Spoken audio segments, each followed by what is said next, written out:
We live. What's good? How are you I guys I didn't doing? I didn't I didn't hear Jay on my phone yet. Oh yeah, no, it's still not going off. Damn it!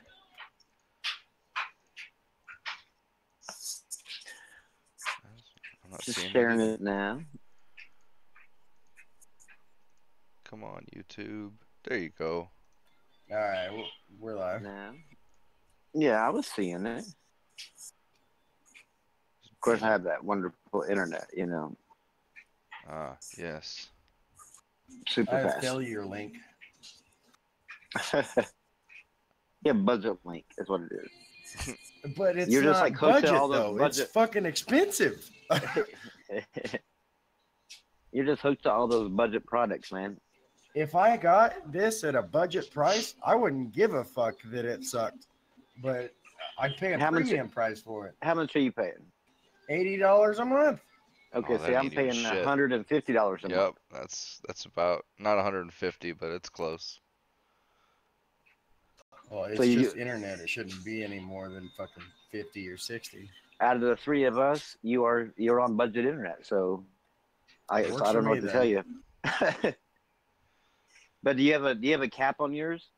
Nope, there's no cap or anything. But you have a speed limit, right? Yeah, 100 down and 15 up.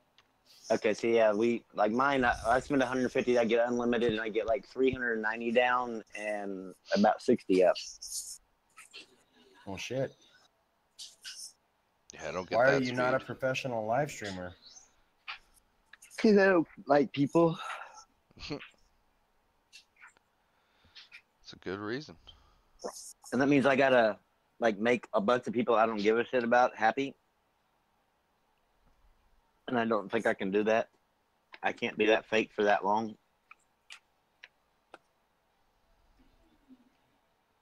And plus, I don't really play multiplayer games, so I mean, it really kind of. Most people don't want to tune in to watch somebody play a story-based game. But did you hear Bethesda's trying to save the single player game? Genre. Was feminism 2? Yeah, that would be the one. Wait, what is this? Gingivitis, the second. You know how they advertised Rage 2 with the dude's like nasty ass teeth?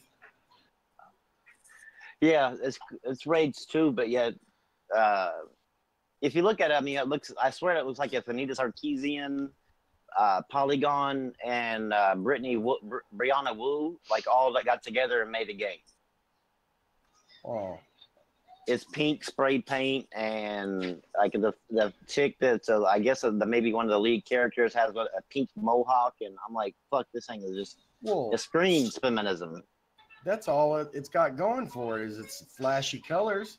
Yeah, somebody I mean, in our group chat that we have on Twitter was saying, I guess he saw my post about all the feminism crap. I was like, this is a hard pass for me because I am not fucking with this game. And I don't see that group chat anymore because my old account was banned, so I ain't been invited to it with this one. Oh, I forgot that. Okay, well, I didn't know. I'll invite you. But that they were. What was funny is they. What's it called? They were all. People saying that feminism, that ain't no feminism. I'm like, fuck. I didn't get in there. I was like, it's just not worth it to be arguing with these people because half of them are like. They make excuses for like they're from the UK, so they make excuses for some of those dumb laws that come out of the UK. Well, Laura Southern was making fun of, she was causing a problem. She shouldn't be allowed in here. I'm like, what? Like they make these excuses, so they're definitely the liberal type. And so whenever of course, I could tell that they were referring to me or somebody, maybe my post and other people's posts, but. I was like, yeah, I'm not getting involved with that, because I'm not going to have a big, long argument with, everybody in there in my, on my team about how that's feminist, nothing but feminist propaganda bullshit. I mean, if you go from Rage, the game Rage, to Rage 2, I don't know how the hell you can say that they didn't go the feminism route. I have played the first one. I mean, you can just look at the cover art of the first one. It wasn't no female lead or what. I mean, I don't give a shit about it being a female lead because I'm playing Horizon Zero Dawn. I like that game. I don't mind the female lead. I hate it whenever they go that far to make to appease people. So I was like, nope, not for me. Yeah. From what I've been told, the original Rage is basically just Mad Max with different characters. It is, and this one's going to be Mad Max, and again, it's just different characters again. But again, I haven't even played Mad Max. Mad Max is pretty decent. I mean, if you end up starting to go to all these different side not really side, well, they're side quests, but they're like little huts on the side where you can go and take their stuff there, whatever. There's collectibles in the areas and stuff. If you go there, it gets really drawn the fuck out. If you're trying to platinum it, it just gets boring as fuck. But if you just go through the story, it's not that. I mean, it's not that bad because it's not really that long of a super long of a story. But it is more of if you're doing the 100% route, it gets pretty stale because of the exact same shit over and over. That's on Game Pass. Maybe I'll give it a go. If you like single player games, I would suggest it. I've really played more of them in the last year than I have multiplayer. Kind of ashamed of myself. I haven't really put the time into this new Call of Duty. Well, guess what? Black Ops 4 is coming out. I know. You're going to be all excited about that. And then $15 map packs and shit. And then Battlefield 5. Oh, yay. Another Battlefield. Guess who is, what is it? I saw who's promoting it. Yeah, Trevor Noah. yeah, Trevor Noah. Yeah, I was like, I'm done. Fuck. Yep. Yeah, not the right movie, eh?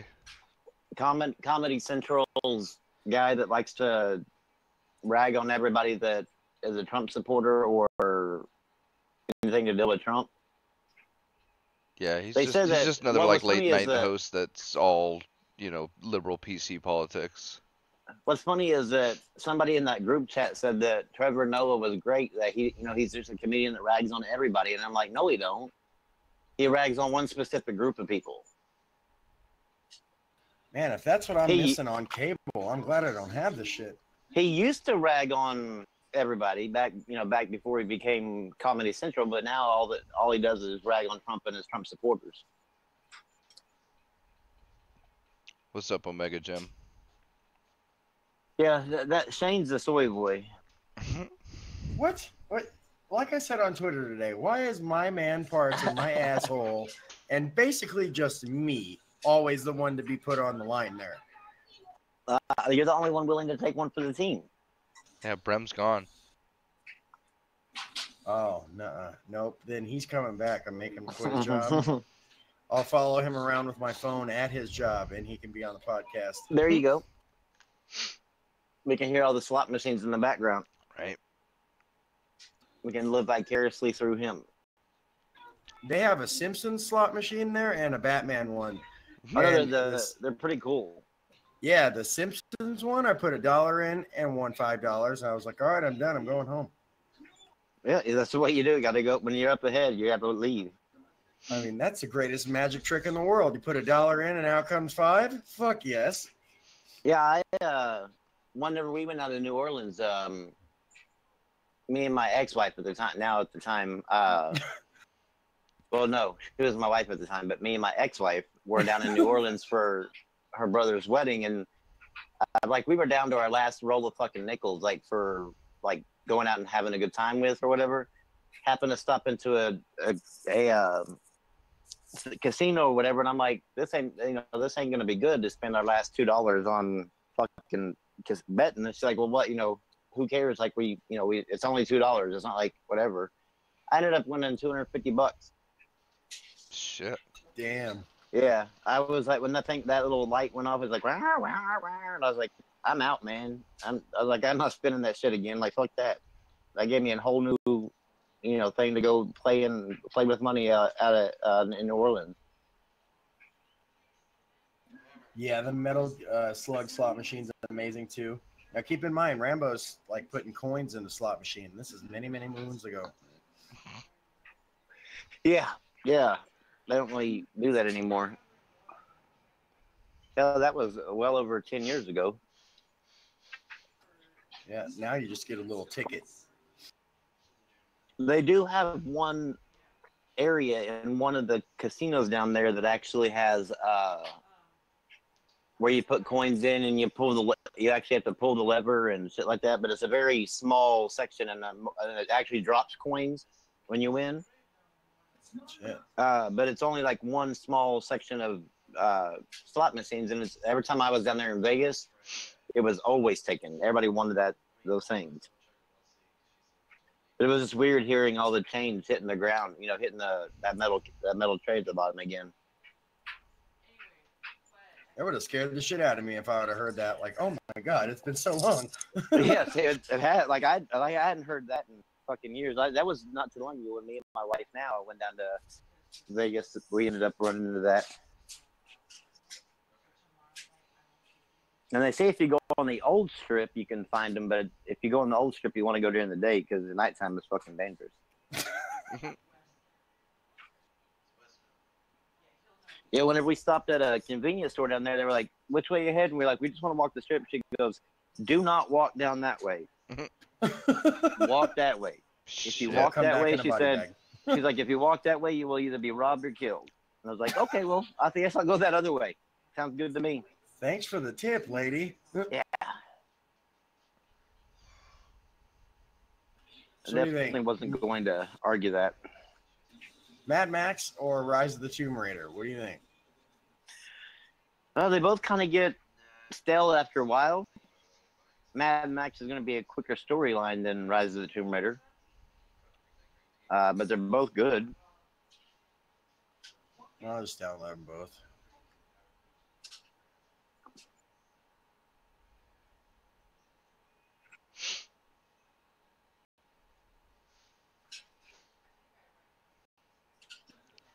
So I guess Twitter is pretty much all but admitted they are shadow banning people.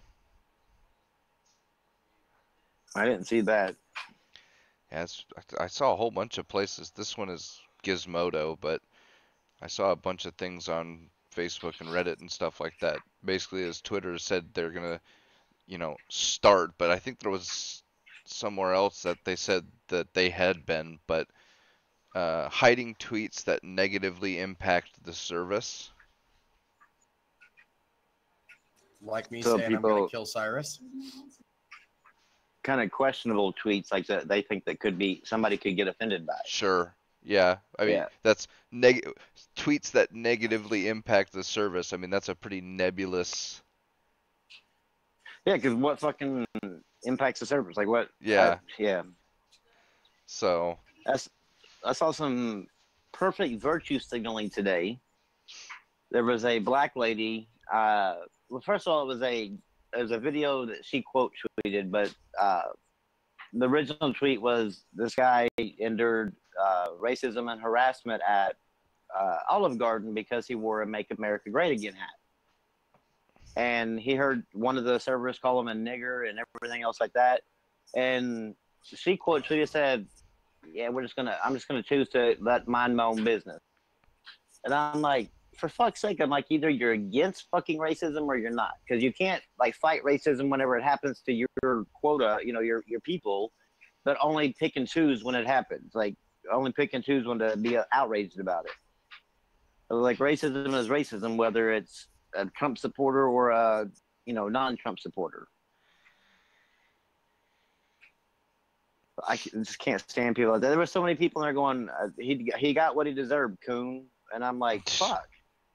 And y'all wonder why nobody take y'all seriously whenever y'all talking about racism on cops and everything else like that, because you don't hold the same standards all the way through. Yes, Chris Cobra. The UK newsstands will now sell porn passes to verify ages for their new laws. What? Yeah. So you can't just Google that shit over there? Oh, no, sir. They were gonna do an online database.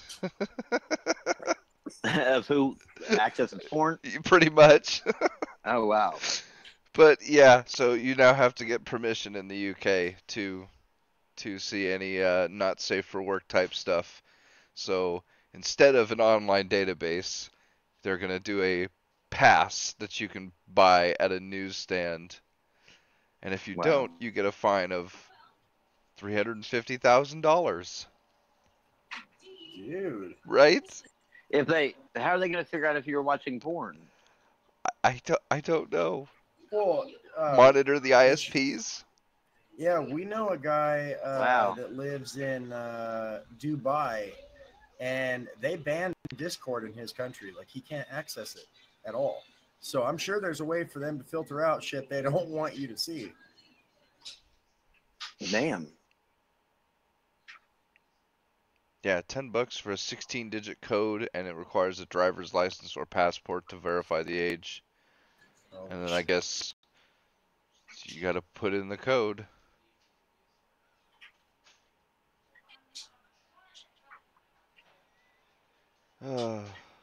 Just you know what? also, Keep doing shit like that, and I bet you all the feminists and shit from here will just go, "Oh, they got it right. Let's go there." no, they won't. They'll say now we need all that shit over here. Yeah. They never want to move. They're too fat, I'd gladly donate money for them to go. right?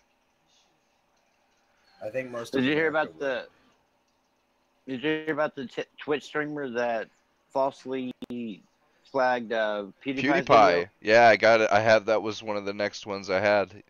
Yeah, for calling her a Twitch thought, basically. Yeah. Shit.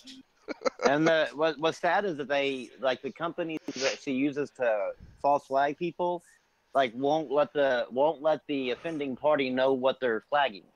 So they do that so nefariously, so that way the YouTuber doesn't know what to cut out of their video to re-upload it, Right.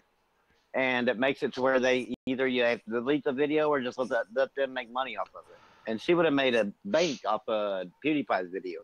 Oh hell yeah. And so he figured out who it was because I guess somebody sent the link to her Twitch stream where she was calling him out, and he deleted her portion of the video in his video and re-uploaded it, and the copyright claim is gone.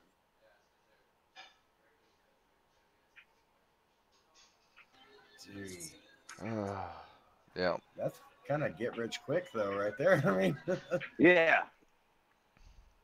Yeah, she probably would have been okay actually if she, even didn't broadcast it saying that it was that she was going to do it, because I mean, like what Philip DeFranco said, most of those big YouTubers, unless they're just actively looking at their analytics, won't notice the copyright claim for a while.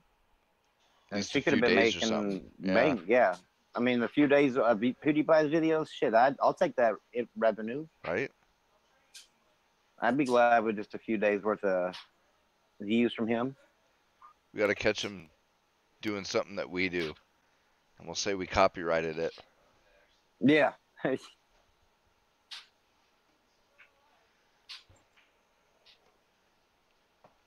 Ugh. Hey, what's the game Rhyme like, Rambo? I think you played it, didn't you? Yeah, it's kind of weird. It's not like shooting or anything like that. You kind of like will hit a trigger or whatever, and then you can fly around to different locations and then land, and you got to go figure out different areas and do like kind of a puzzle to finish the game off. Huh. That's all right, but I mean, it was just like I think it was like a 4-hour platinum. Oh, so it was like one of those quick platinum deals for you? Yeah, that's the reason why I played it. I just followed along a video so that way I didn't have to deal with trying to figure all of it out, because it doesn't really tell you much about it. And so the video just helped me find everything I needed really quick, so that way I could just move on and do what I got to do.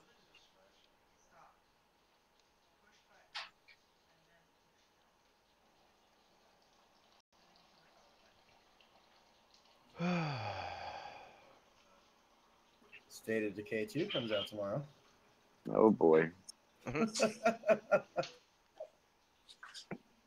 360 game that nobody asked for. Yep. I swear Metro was delayed Yep. until next year. Oh, I've got yeah. a. Oh. Oh, so is Shenmue 3. Yeah, Metro Exodus is delayed till Q1 2019 for sure. I honestly think they were just trying to get away from granted, there wasn't much room left in the final parts of the year. Crew 2 closed beta is coming to PC, PS4, and Xbox at the end of the month.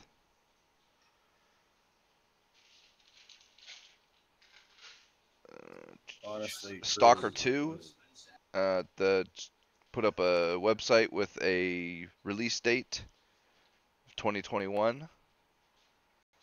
So for anybody who liked the Stalker series, I was a pretty big fan. That should be cool. Yeah, they said the Stalker 2's not coming out for another 3 years, though. Yeah, it's a way, well, 2021 according to them, so at least, 3.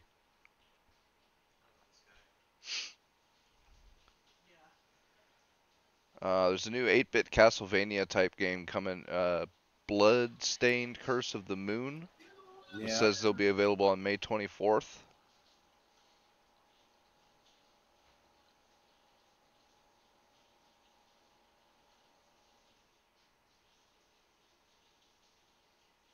The Bulletstorm studio says they're working with Square Enix on a new AAA shooter.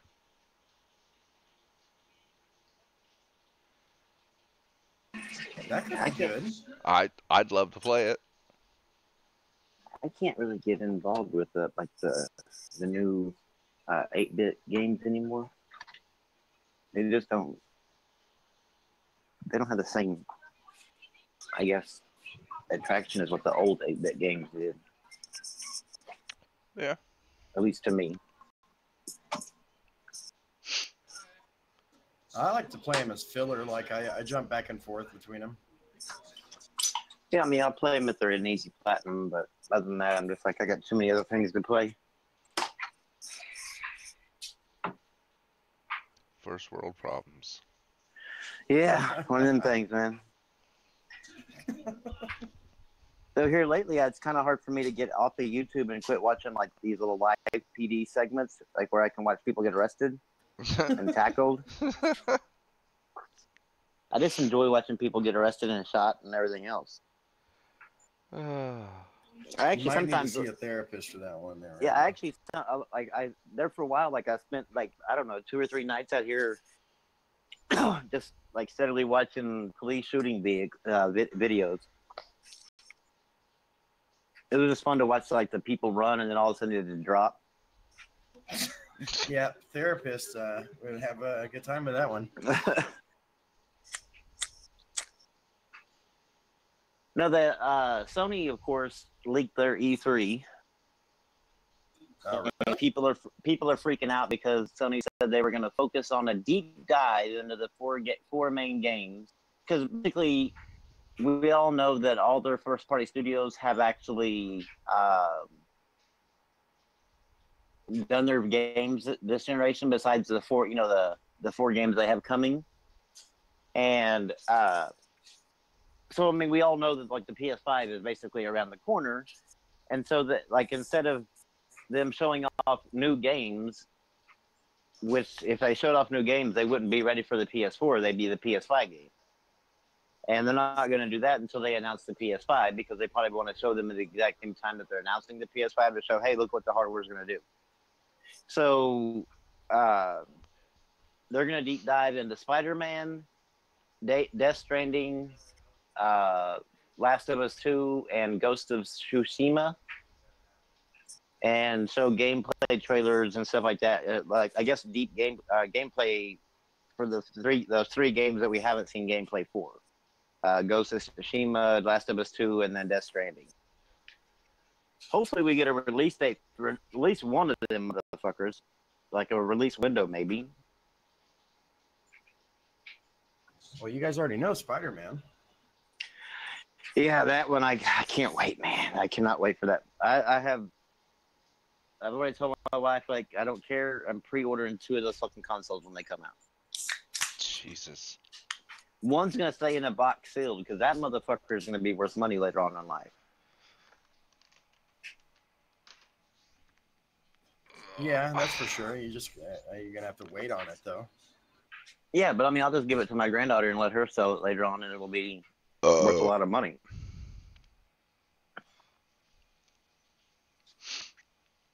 You don't have enough That console PS4s? for sure deal. Well, it's not a for sure deal, but I mean, Sony would be fucking dumb not to put one out for Spider-Man. I mean, they have to know that they have basically a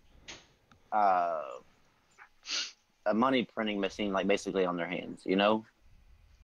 So it's just a matter of really when they announce it, not or yeah, when they. It's a matter of when will they announce it, not if they will announce it.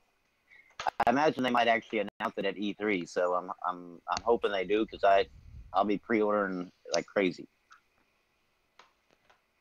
And Nintendo's E3 supposedly was leaked, but the thing is though is that the leak that like I received or that I seen and somebody else seen, it sounds like there's a bunch of leaks out there for it. And what it looks like is that Nintendo thing was leaked, but in order to figure out like exactly or to cover up, you know, what is there, they basically put out different ones so that way they'd make it to where it's confusing.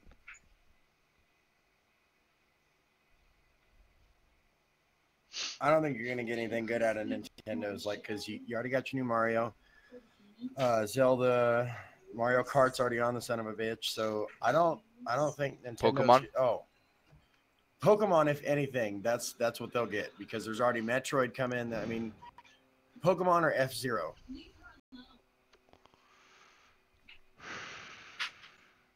Which either way, it's like woohoo, whatever.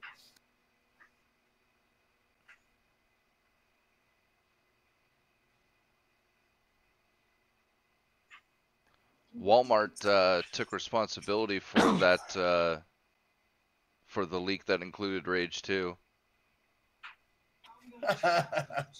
I guarantee it was just nothing but a Rage 2 leak. According to them, it was a list of prospective titles or something like that. But well, then whoever is running Walmart Canada is fucking stupid to think Final Fantasy VII, after it been told that they scrapped everything, is going to be up for pre-order.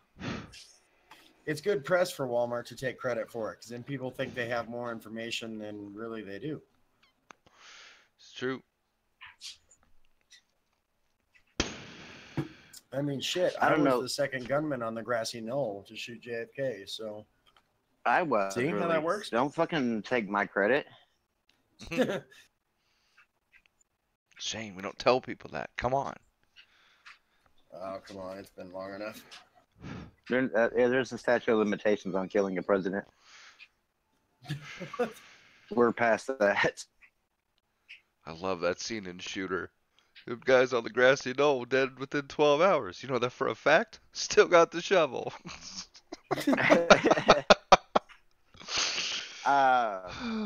What's it called? Ah, shit. I forgot what I was going to say. Oh, one of the leaks for Nintendo has Death Stranding as a Switch release, and I was like, well, we know that one's fake.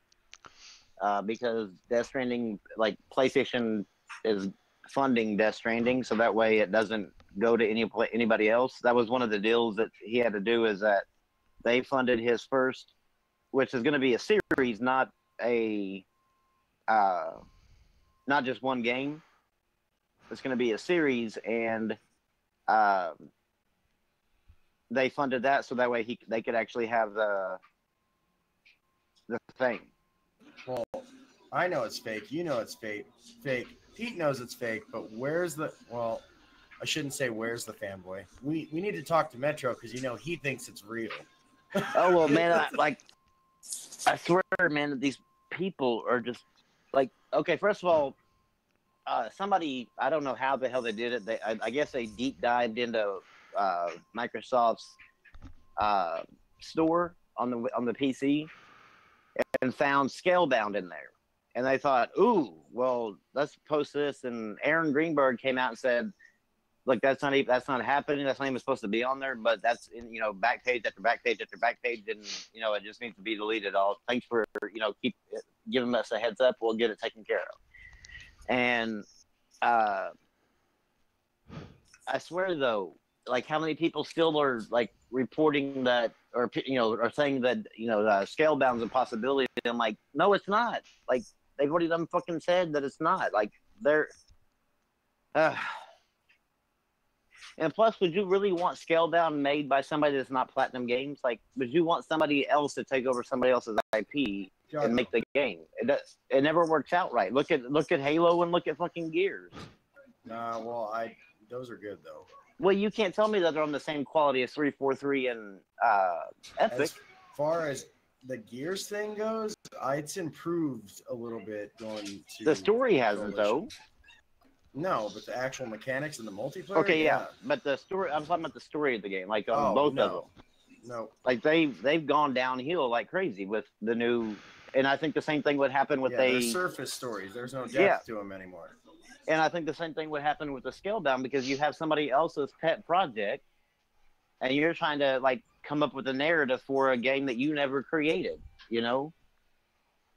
Usually, that to me, whenever you are doing a game, especially if it's a story-based game, you have to be like really into the project. Like you have to be the one that started the project and then want to continue it on and like create the story for it, not just be handed. That's like being handed a script to like a half, 3/4 script of the movie and have to write the last fourth of it. Yeah. Well, I mean, like the first 3/4 might be Oscar winning, but that one last fourth of it, you're not gonna. It definitely is gonna go downhill because it's not your project. You didn't put the heart and effort into the beginning of the thing. Oh, Cyrus, I have people in my what's it called in my writers chat that likes to call me that, and they actually like everything I post. That they end up having to. This one guy has to argue with every fucking point that I come up with, and I got tired of it to the point to where I don't even talk in the chat that much anymore, unless they're asleep because they're in the UK. But he was talking about DLC, and he's like Nintendo, or not DLC, but microtransactions. He's like Nintendo's really the only one that hasn't really fallen victim to the microtransaction thing. I'm like, what the fuck are you talking about? They just disguised them by giving you a fucking toy instead. And it's those damn amiibo. Right? He's like, well, I would consider that more DLC than, what's it called? Than microtransactions. I said it's like a bunch of purely cosmetic items. And it's, an extra mission or whatever, an exclusive mission that you can only get if you buy that. I was like, it's a microtransaction and a DLC wrapped into one. He's like, oh, well, that's whatever you want to call it. But I look at microtransactions as pay to win. I'm like, that's not what microtransactions are. For fuck's sake, Overwatch has microtransactions and they're not even it's all cosmetic.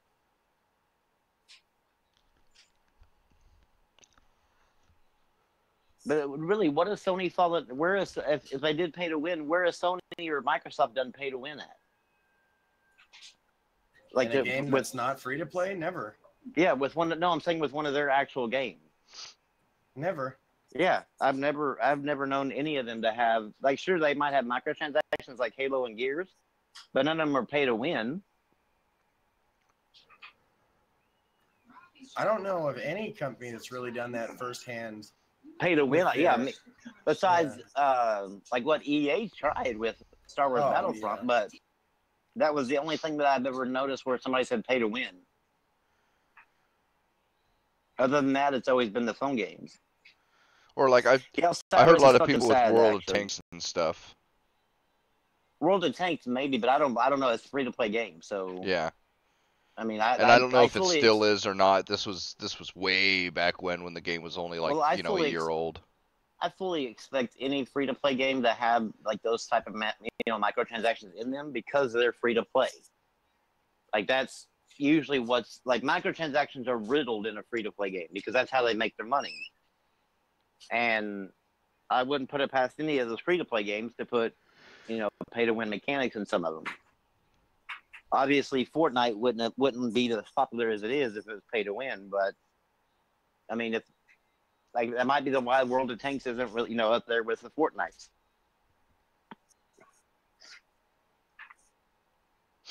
Oh, and I've been I posted those pictures like I don't know if you saw them, Shaner, but yeah, I think you did. I think you saw one of them where like the Xbots on their way to pick up their E3 FanFest tickets. Oh yeah, that's good. It's a fat guy and another guy with a helmet on and driving in a car with no doors. Yeah, it looks like the doors exploded off his car because it's so big. And then I posted one where a guy an old man was in Daisy Dukes. And I said, ponies when they heard those E3 plans for Sony. And then I posted one today where the guy, they put a caption at the bottom as to what he was saying because he's an old man. It was kind of hard to understand. And he actually said, I went to fart. And he said, but it was more than a fart, And I posted that and I said, Nintendrones whenever they go to watch Nintendo's E3 Treehouse. And then I posted like somebody, that thing I posted in the chat today with the Sea of Thieves. Yeah. Funny little thing. I posted that and I said, don't let your woman do this to your unborn child. Save a life today. And posted that. And then I posted the one where Xbox is disappearing. And I put, I don't feel so good, Mr. Spencer. And posted that. And they were like, well, I see you're on your fanboy trip tonight. The same guys that are in my chat. And I'm like, well, considering I kind of nailed all of them, I don't really consider it fanboy. I just consider it having fun. Like these people cannot handle you having fun at all.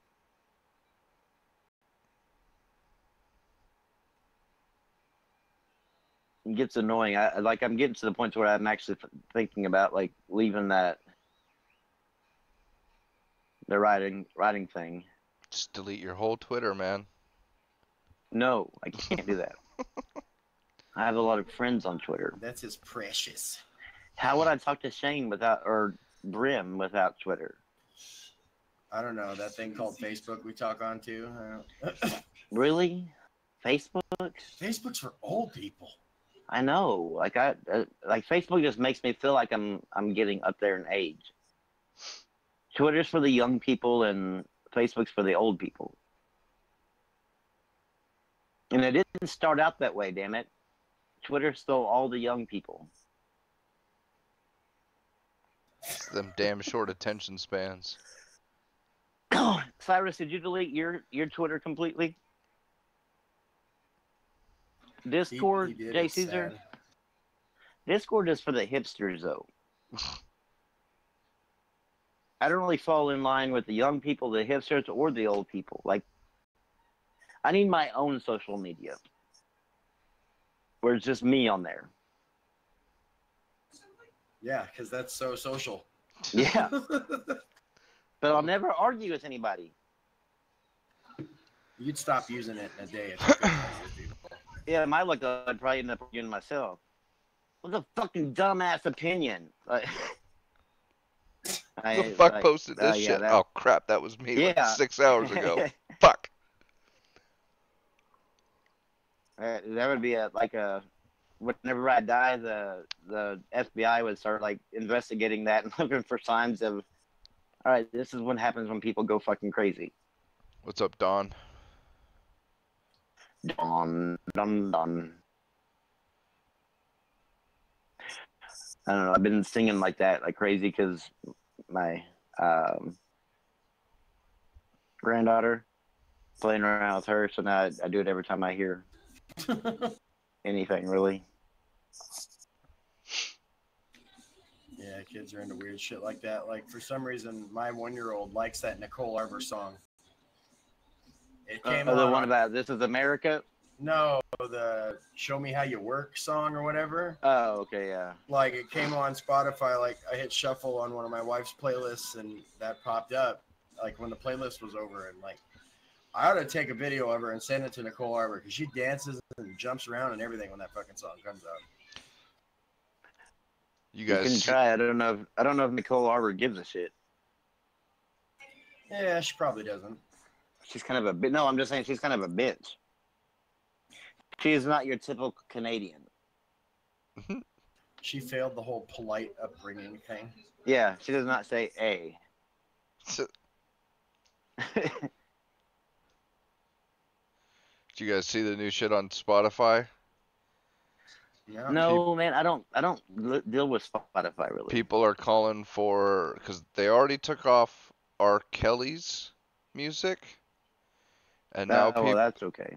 people are calling for Red Hot Chili Peppers and Eminem to be taken off, and anybody else who's had a sexual assault or anything like that.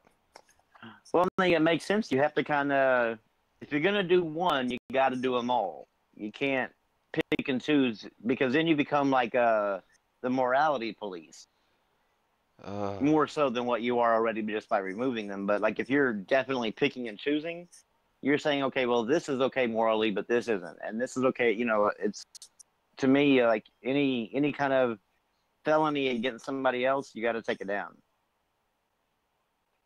Well, And they didn't wait. They didn't remove R. Kelly's music.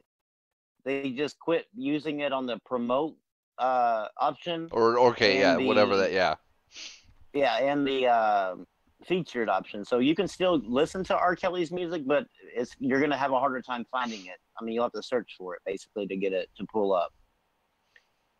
I just But think it's hilarious. I think they really got.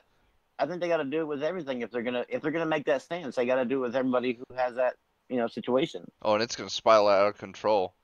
'Cause Oh, it people are is. just gonna Oh, start pointing fingers left and right. because it's fucking dumb. Like, what matters? What does his songs matter about him raping underage girls? he pees on I'm people. not saying. Remember? I definitely do not agree with the fact of what he's done with these underage girls, but I don't understand what his music has to do with it. Right? I mean, it's just basically like you're holding his art like in conjunction with his personal life behavior, and I don't think the one doesn't It's not like he's on the Rape a Bitch soundtrack or anything. Come Yeah. on. Yeah, like I mean, if he was rapping about pissing on underage girls, fine. But did you see what? Speaking of, R. Kelly, did you see what TMZ did? No. No. Apparently, this lady and her husband were at some fucking, I don't know, something in LA or whatever, I don't know, and they were like on Facebook Live, and they were gonna announce their baby, and like what gender it was, and R. Kelly, they were starting to sing a song, and then they like flip the phone over to him, and he sang the song, and so TMZ were like, out of all the people you would want to announce your baby girl, why R. Kelly? And the people inside TMZ were that one of them was like, well, I know why he did. He was trying to get in there and get dibs. Damn. I gotta understand how that man's still walking around. I mean, they have proof that he's pissing on underage girls. Like, seriously. Like, how's that man still making fucking songs and making a living? Like, it blows my mind. And then they say that somehow the court system is rigged against black people. Yet this man's fucking walking free. OJ went free, but damn. Killing bitches and It's pissing on bitches. I mean, come on. Man, I'd be damned if some motherfucker piss on me, man. I'd rather get stabbed or something, or shot and pissed on. I mean, Oh, I'd definitely shoot somebody because I'd be looking. That's deadly assault.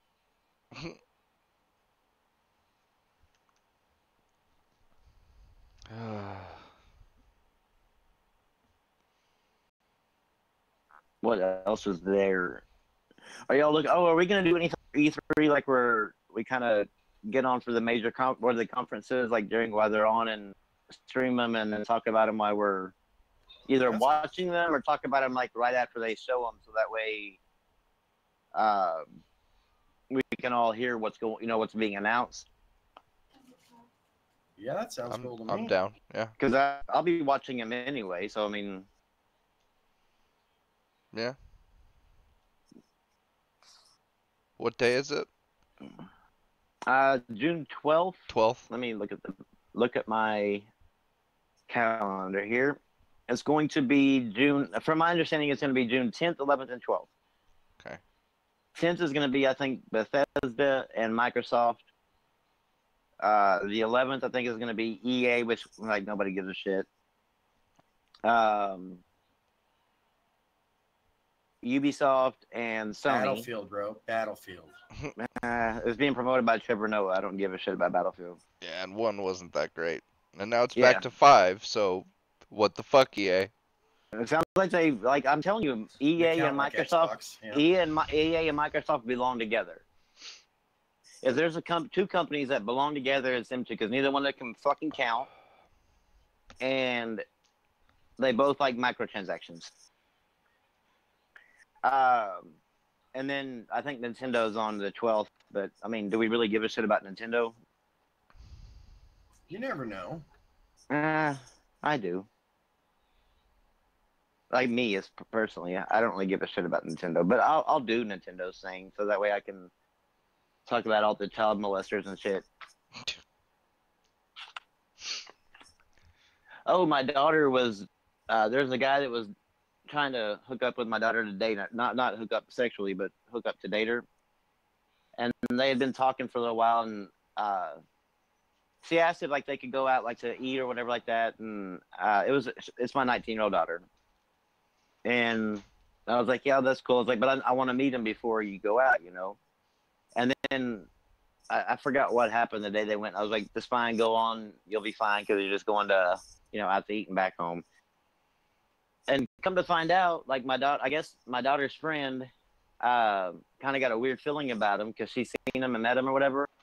And she went to look him up and then found out that he actually just got out of prison like last year for two counts of forcible sodomy. Well, shit. Yeah, and I asked my wife, my daughter's like, did he fucking try anything with you? It's like, because if he did, then like, fuck that, we're going. Like, we're gonna find it now. Yeah, like I'm just tired of this fucking everybody trying to fuck with my family. And she said no, but apparently her friend that introduced them, that's who she goes to church with. She was telling him, well, you're not being very Christian-like. And she's like, what? This motherfucker pled guilty to 2 counts of forcible sodomy. What do you mean I'm not being Christian-like? Because I don't just ignore it? Well, his attorney just pled guilty without him there. And I'm like, that's not how shit works. Like, you can't just be out and about and your attorney calls you like, oh, guess what, dude? I just pled guilty for you. Yeah, come on in. You're going to serve this jail term. Yeah. Chill. It was like, plus that's like in the damn paperwork, like on the OSCN.net or whatever, it shows the defendant appeared in, present with counsel and pled guilty to 2 counts of forcible sodomy. I'm like, yeah, fuck you, man. Well, it's just like when you told me, well, you don't mind if I say what you told me today about the chick being the way she was? Oh, no. Yeah. So today Rambo tells me that he's at court for the bitch that shot his son. And I guess her sister's being all friendly or whatever with his kid. And I'm like, you guys are past friendly like 10 bullets ago. What's this cunt's problem? I mean, Yeah. That motherfucker, whenever first of all, like we looked up, we knew, I guess, through that girl, I guess, still being friends with one of the guys, one of the people that my son's still friends with. Like, they don't see each other, but yet their mutual friend still sees both of them. And so I guess the mutual friend said that she had court today at 1:30. So we looked her up online, and like at the top of the thing was one judge. So we went in there and sat and waited for him to call his entire docket, and found out that she wasn't on the docket. So we left and went to the court clerks and gave him the court case number and everything. And they said, oh, she probably has arraignment today with Judge McCreary instead of Judge Brown. So he's like, okay. So we went over there. And as soon as we walked down the ramp and like on that floor, his sister just waves at my son and her sister waves at my son and goes, oh, she's in there. She's in there. She's in there. Like we're here for this bitch. And I'm like, what? Like, fuck you. I like, just, you stay over there. We'll stay over here. We're cool. Just keep us away. And so while I'm, looking in there in the courtroom, I guess she runs up behind me, like to talk to my son. Like, have you been getting drunk lately? I'm like, oh dear God, like who the fuck do you think you are? Like, what the fuck do you think is going on? And the girl that's in the courtroom with the girl that shot my son was like, kept looking at the back of the door and like wanted to smile at my son. Jesus. And yeah, I don't know, like these people are fucking crazy. And all of a sudden, like when she's filling out whatever paperwork, I don't know what paperwork she was filling out. But she's sitting over there and she keeps staring back at us over there. And my son just looks fucking pissed. And I have to keep reminding him, like, don't fucking look at her. Don't do nothing because you don't want anything, be her to be able to say anything for the judge to be able to throw her case out. Right. And all of a sudden she just starts like wiping tears from her eyes. And I'm like, I don't know who the fuck this girl thinks. Like, is she sad because I don't know. I don't know. I don't know what the fuck she was thinking. But as soon as it was over and we figured out our next court date, I grabbed my son and said, let's go. We're walking to the other building and going down the elevator because I'd be damned if I'm riding in a fucking elevator with this woman.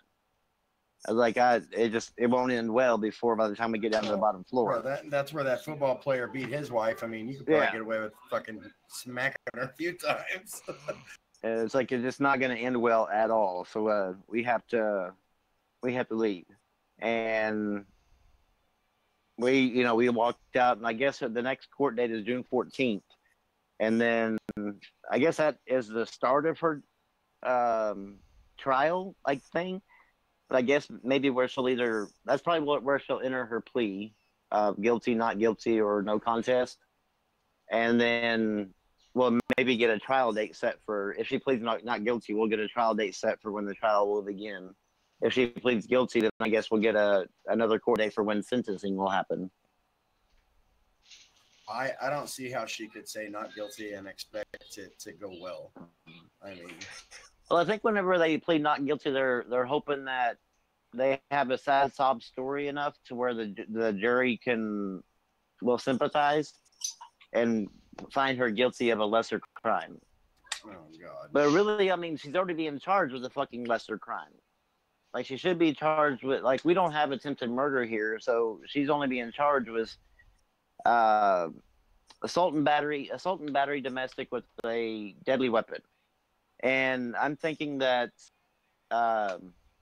we have shooting with intent to kill here, which is kind of the equivalent of an attempted murder charge. And I don't know why she's not charged with that. Yeah.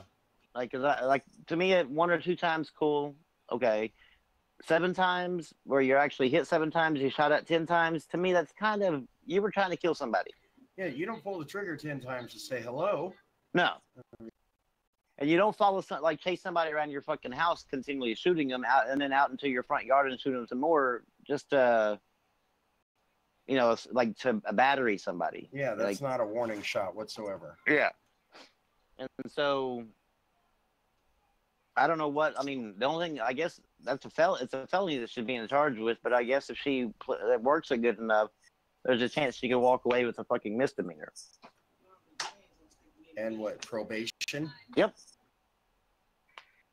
But, here in Oklahoma, like, if you have the right gender or the right genitalia, then you can pretty much get away with a lot of things. That's pretty much everywhere. Yeah, but there's some states that are kind of equal on the treatment, especially in these criminal felony cases. But in Oklahoma, like, we're so fucking laxed on females that it's just so fucking crazy.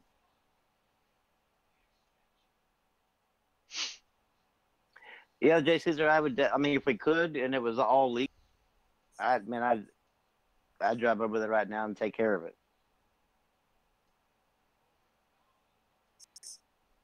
Go to bed tonight and not think nothing of it. In fact, I'd murder the whole damn family, and instead of the worrying about, I wouldn't do the kids because they've seen enough. But the mom, everybody, all the fucking enablers, definitely they'd all be gone.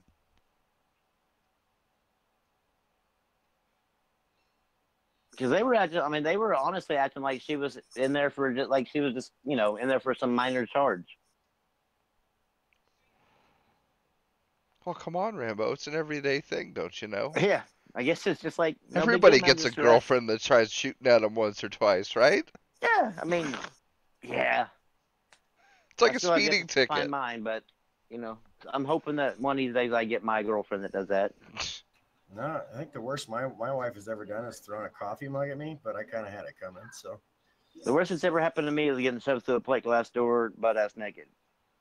And then the cop show. That's kind of up the ladder there, Rambo. That's Yeah, but then the cop shows up because apparently somebody called the cops throughout all that, and the cop shows up and threatened to take me to jail. Yep. And I'm like, motherfucker, I'm the one bleeding. He doesn't have a fucking mark. Fuck you. Like I said, I looked at him. I was like, if you're gonna take me to jail, it's like you're letting me walk. I'm gonna walk over there right now. I'm gonna knock the fuck out of her. It's like, because I'm not going to jail for something I didn't do. I'm gonna get some Like, licks in, motherfucker. Yeah, I was like, I will give you a fucking reason to take me to jail if that's what your plan is. And he ended up just telling me to go home or to a different place and let her. And I was like, cool, man, I'm out, man. Fuck all that. Oh, that was that crazy blonde bitch, huh? Yeah, I'm telling you, man, blondes, I've had nothing but fucking problems with. So I might find the prettiest fucking woman ever, but if she's blonde, never again, man. Be like, nope, you're fucking crazy. What if your wife bleached her hair? She did once, and I was like, yeah, I don't really like it. But I know since she's not Yeah, it's not a real blonde. Yeah, so therefore I can forgive it, but it doesn't look good on my wife. The real ones are like unicorns, though. You know how hard it is to find someone with real blonde hair? Well, I mean, these people had like real blonde hair. These girls had like real blonde hair, but they weren't like blonde. So they bleached it blonde. But yeah, even if that hair stuff wore off, they were still like a dirty blonde. Okay. And so I mean, they were blonde, but they just weren't as blonde as possible. And so, yeah, man, I just stay the fuck away from blondes, man. If I'll tell my wife, like, if we're out, and I was like, my wife was like, she's pretty. I'm like, yeah, she's fucking crazy though.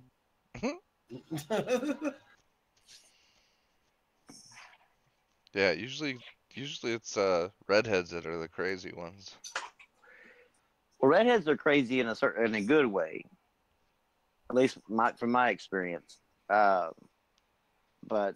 no, because the very first redhead, the girl that's actually the first girl I ever slept with. Met her while we were out cruising or whatever, and then she worked at Sonic, so I went to Sonic and got a drink or whatever, and then ended up at her house. And while her parents in the next room, she just puts a knife inside the door jamb, and we had sex. And so I hooked up with her a few times, and then yeah, I mean it was a good crazy.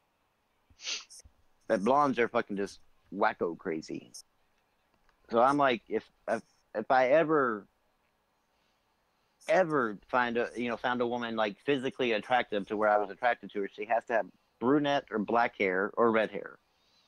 Like, blondes are just completely off the fucking table. You could line up 100 fucking just drop dead gorgeous blonde women, and I'd be like, fuck all y'all. And if that was the only women left, I'd masturbate for the rest of my life. Because the blondes just have to fucking kill me, man.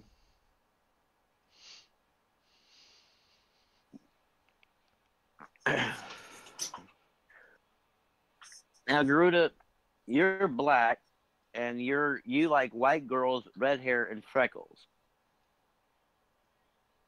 Like, that's a very specific and very narrow margin of people. Like, there's not really a whole lot of redheads, like true redheads out there.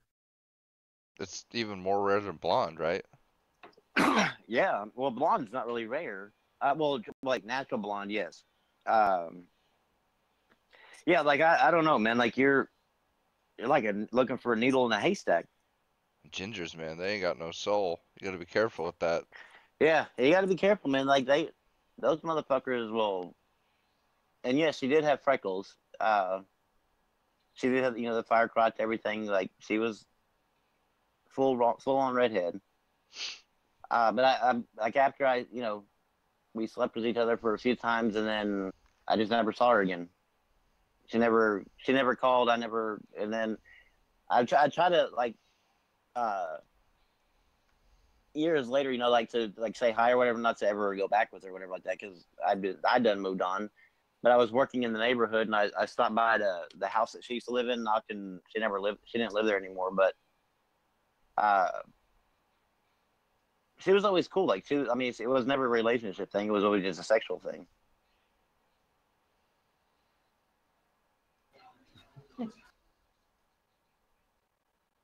But yeah, if you're looking for a white redheaded, well, I mean, there's not really a black redhead. If you're looking for a redhead with freckles, man, you like good luck with that one.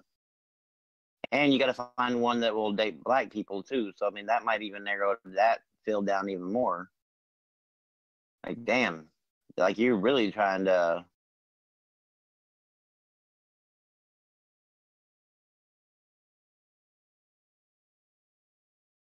Yeah, that's pretty fucking rare. Yeah. And she can't be too crazy.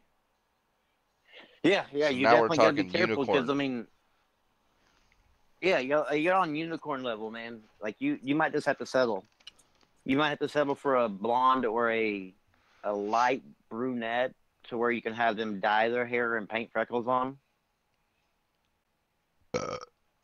And I'm sure they make crotch dye too. So I mean, if you really are into that, like you can make them have match the carpet and drapes. I think if you're just careful enough, you can use any hair dye anywhere there's hair. I'd be scared as fuck to use one down there, man. Especially anything that's gonna be bleaching, and fuck that, man. Especially if I was a woman, because like you can get that shit up inside you. Like it's one thing to burn the outside of your balls, but it'd be a whole other thing to burn inside of your fucking pussy. Like no. Game Yeah, I talk. don't think All I've the ever relevant tried. topics right here. Yeah. Just have her shave. You'll never notice the difference. Like have her say bald. You'll never know the difference. And I'm sure you can find like a brunette that's like really light skinned white to make you really believe that, you know. So if you're dark, also, man, if you're like dark black, man, you really are looking for a unicorn then. Because I mean, I'm not being trying to be offensive to you, but the likelihood of white women dating black people isn't like a wide. It's probably like a 50-50 out of the white women. Then you're narrowing it down just to the redheads, and then you gotta like, damn, like, yeah,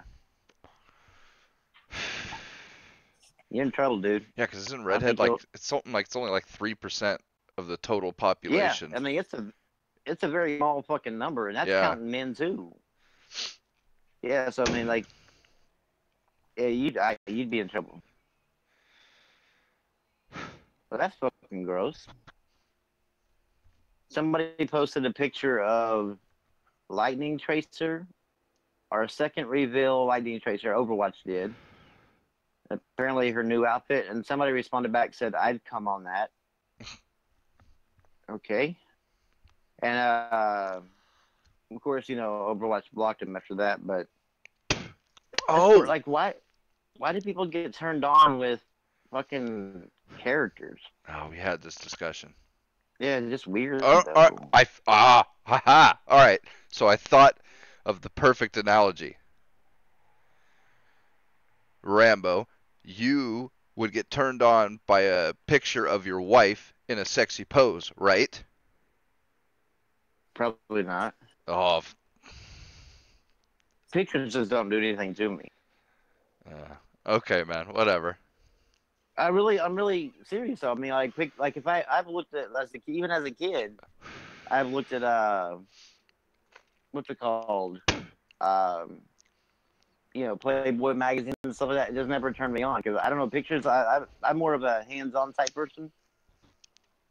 I don't know. Pictures haven't really done anything for me.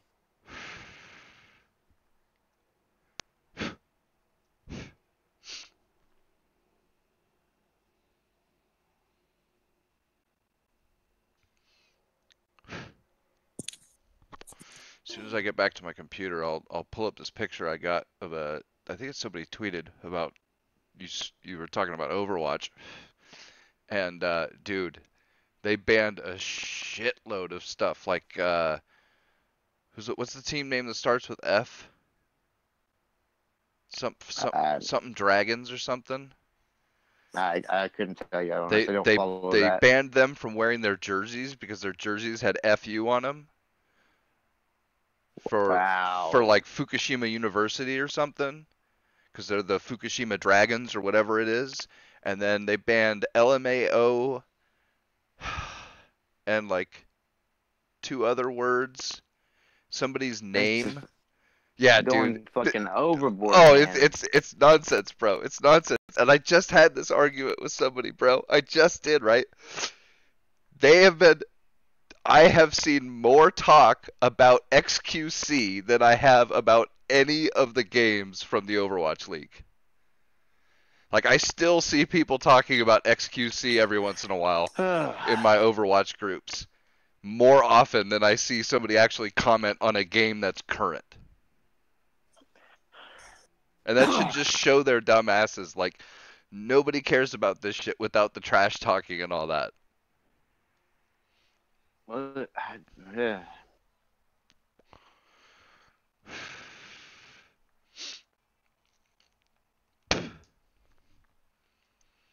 Yeah, this is not going to end well for Blizzard.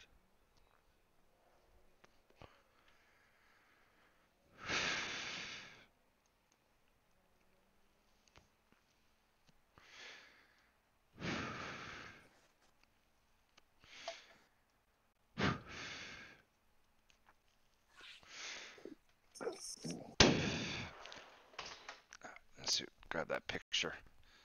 Because, yeah, that shit was just hilarious.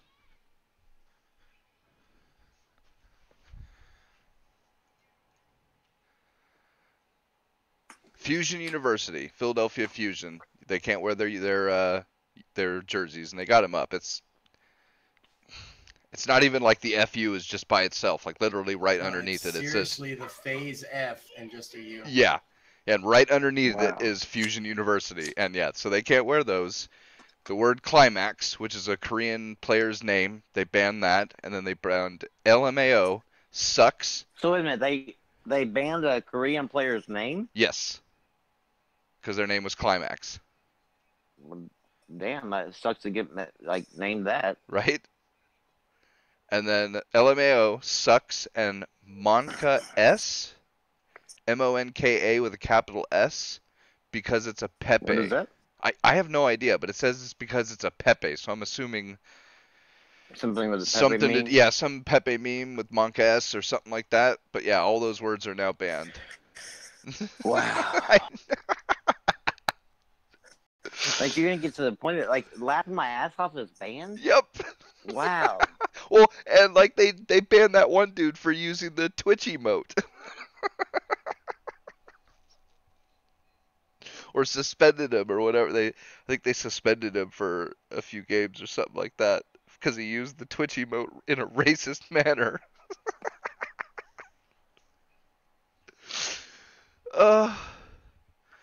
Yeah, this shit's nuts, dude. They're going fucking I've nuts. got no words for it, man. Yeah, I'm glad I don't play Overwatch because I've had honestly, if I hadn't bought it, I would not have bought it now if I didn't already own it. I don't think I would either because I haven't played it in at least 3 months. I can't support this type of shit. Yeah. And how long until? Oh man, there was this thing. Another dude in one of my Facebook Overwatch groups posted his little trophy thing of we did something because of your report, right?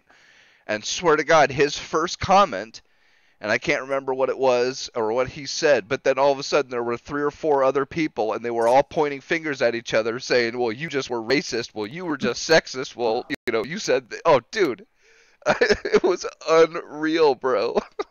Clusterfuck. Right?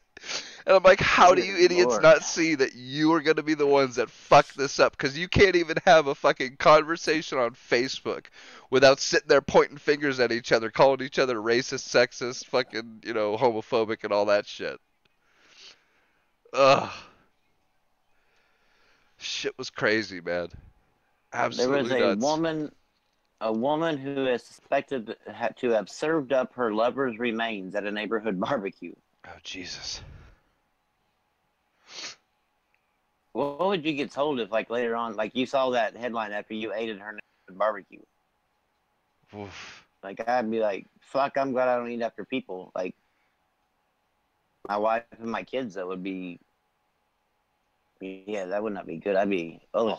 I don't think you could eat ribs ever again.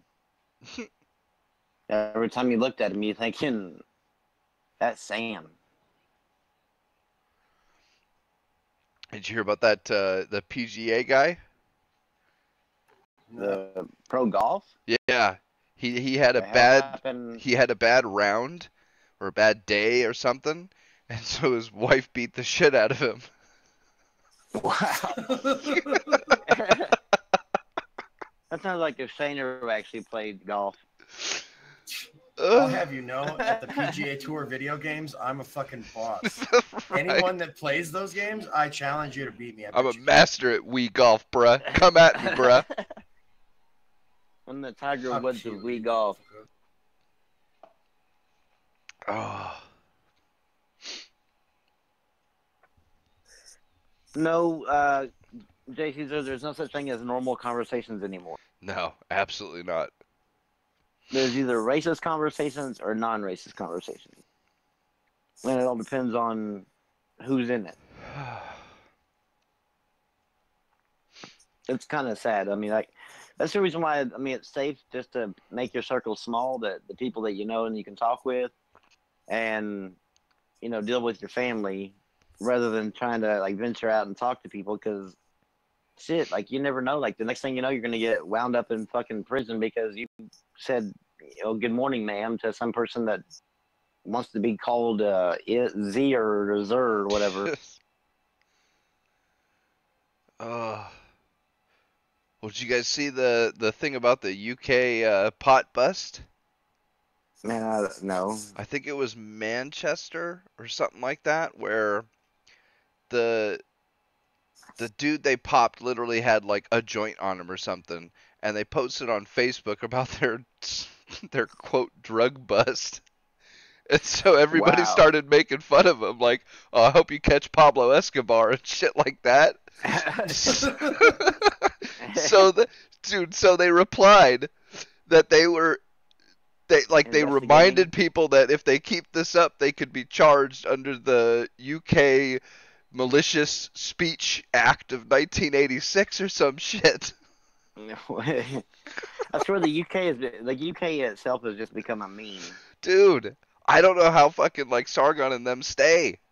I couldn't, man. Right? I'd be like, I'd be doing my videos and saving every bit of ad revenue so that way I could move the fuck out of the UK. Even if I had to move to fucking Russia, it would still be better than living in the UK. Ah, get arrested on the street for having a potato peeler and shit. What, potato peelers are illegal over there? You didn't hear that about that, Shane? No. Yeah. Dude in Scotland had a potato peeler on him, and he was arrested. Holy shit. Swear to God, bro. Dangerous weapon, man. Right? What's he gonna do? Irritate someone? I mean, come on. It was a pointed weapon. I mean, you gotta be 18 to buy a plastic butter knife, so, you know, what the fuck do you expect?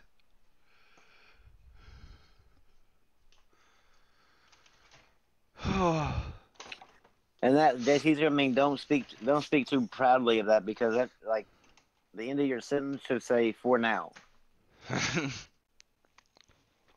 I swear, if a Democrat gets in the office, and even has like a little bit of control in the if they flip the House and the Senate to where they have even just the slightest bit of control. Yeah, I mean, we might not be seeing free speech much longer. Yeah, for real.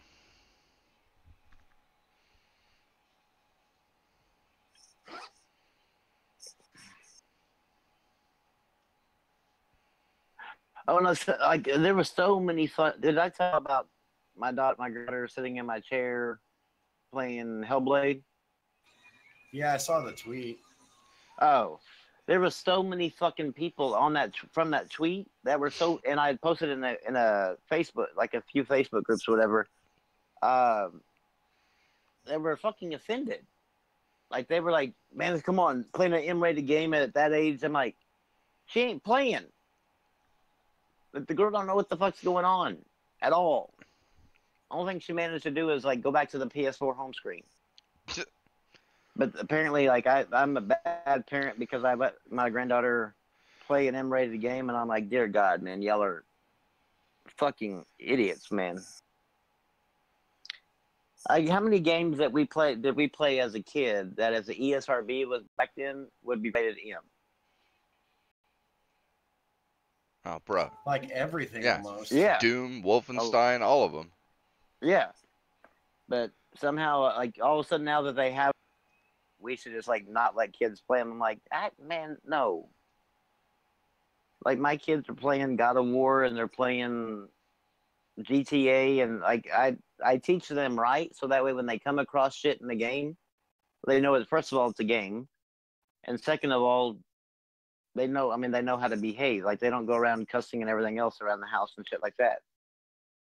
And I'm not saying that whenever they get away with their friends, they don't cuss, but they know not to do it at the house.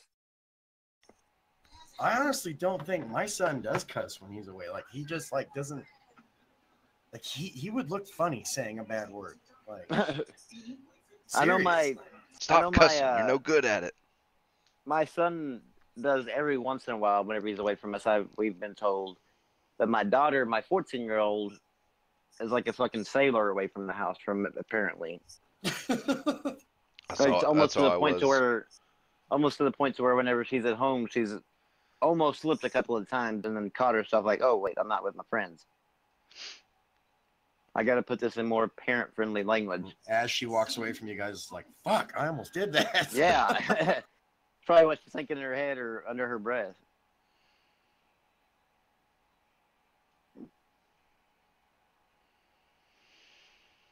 You're an anarchist, Garuda? Are you sure about that? I wouldn't peg you as an anarchist. That's pretty extreme. Yeah, I'm not sure hating Democrats and an anarchist really is the same thing. If you're an anarchist, you'd be against Democrats, Republicans, the whole fucking government.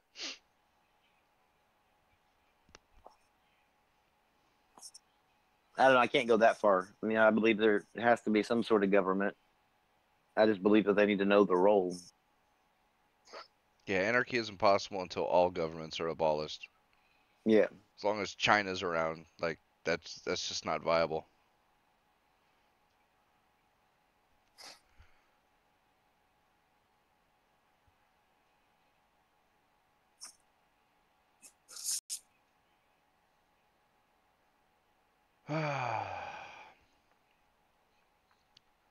Crazy shit.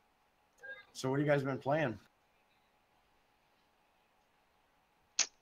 Sniper Ghost Warrior 3.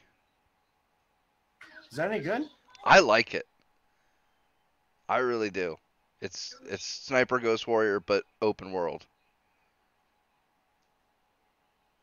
Didn't you say like the loading screens were shit on that or something, Rambo? But that's probably just consoles. It wasn't just loading screens. It was like mechanics. Like it was a huge fucking delay. Like you'd get in a truck and you couldn't go. Like you'd have to sit there and just wait for a second and then drive. Like it was a long little second too. And like you'd be in the middle of a firefight trying to get away, and your car just was like you would just be sitting there and you would end up getting killed because you had to wait for a few minutes before your car would take off. It's almost like the guy literally had to find his keys and find the right one. Like he was scared and couldn't remember which one was there to start his car. Well, it's definitely not on the PC Um, version. I wonder if they patched it. well, no, well, they might have. I mean, because like that was like the release day, Yeah, and so I haven't played it since then because I mean I got frustrated with that fucking game well, really early on because I was really it's a looking forward to frustrating it. game. Well, yeah, but I mean, it wasn't really so much I got frustrated with the game. I got frustrated with all the fucking problems it was having, and I It's, just quit playing it. So now that other people are playing it and they're not like talking about the same problems, then I'm thinking maybe it's been passed and maybe running fine, and maybe now it's just more of the game type thing. I think they've worked out a lot of the bugs.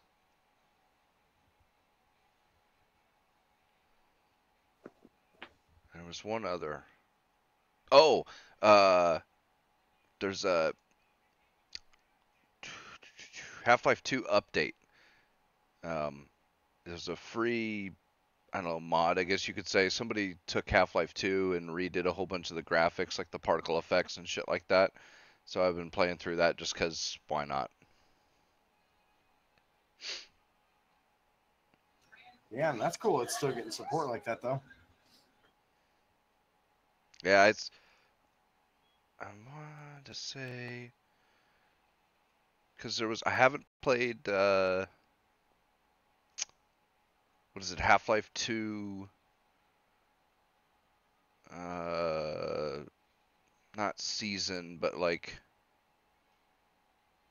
Half-Life 2 something 2, or There was season 1 and season Episode 2, 2. or episode episode 2. 1 and Yeah, episode 2. yeah. Yeah. I haven't played the episodes yet, so I want to get those, but I don't know. They need to make 3 already.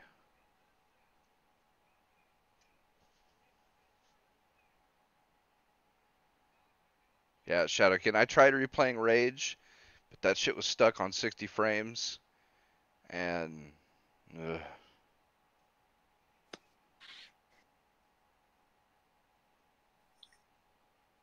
I think games run better at 30. I like my 140. Yeah, that's just too many. Especially that one. Like Witcher 3, it's not too bad. You start losing count after 32. I think it has to do with because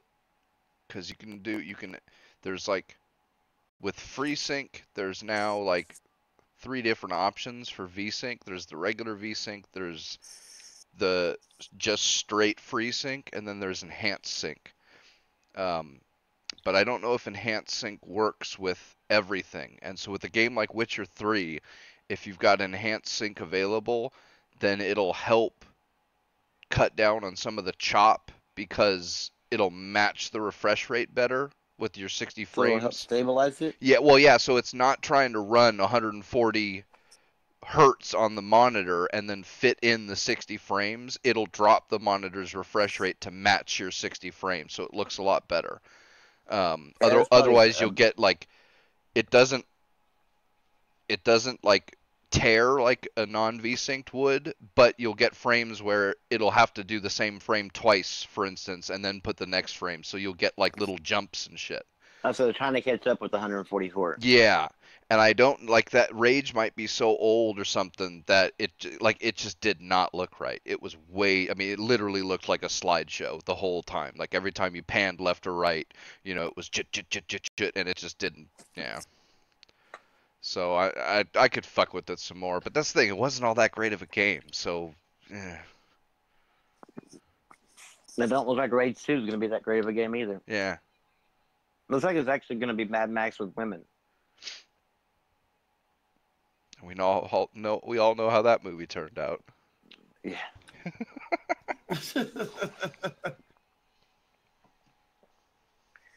See, Shadowkin's smart. He's like he knows the human eye can't see past 24 frames per second anyway. Otherwise, movies would be higher than 24 frames per second. But movies are in the theater. No, they only tried one. No, sir. No. No, don't lie. Every movie in the theater You can't prove it. You can't prove it. It's 24 frames a second for the video, but they flash each frame twice because if they only did 24 actual frames, you would see the individual flashes. Fake news. Yeah. So it's 24 frames squared, Rambo. Get it right. No, doubled. Yeah, squared. That's not the same thing.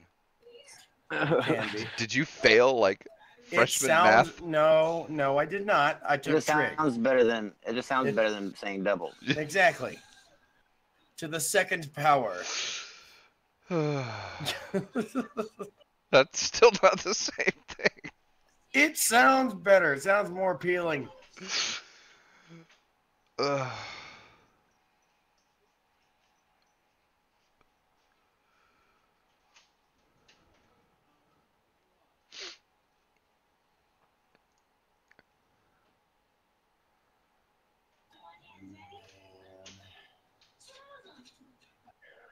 Let's see what else is going on game-wise, if there is. Guilty Gear for the original PSX is coming to PS4, Switch, and Steam. Huh. I don't know why they're releasing the original PSX version, or I should say just that one, but Steam will have a decent fighting game at least. Isn't Guilty Gear already on Steam? Not this is the original. Like the OG version. And then Shenmue 3 has been the release date's been moved. It's now releasing in 2019.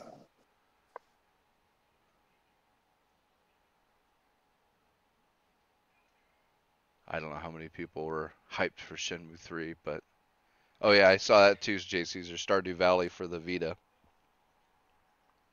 Yeah, whenever they announced Shenmue 3's delay, I'm like, yeah, I'm not really surprised. I'm just pissed about Metro. Yeah, Metro was really one I was looking forward to for the end of the year. Now I have to wait till, when like next year.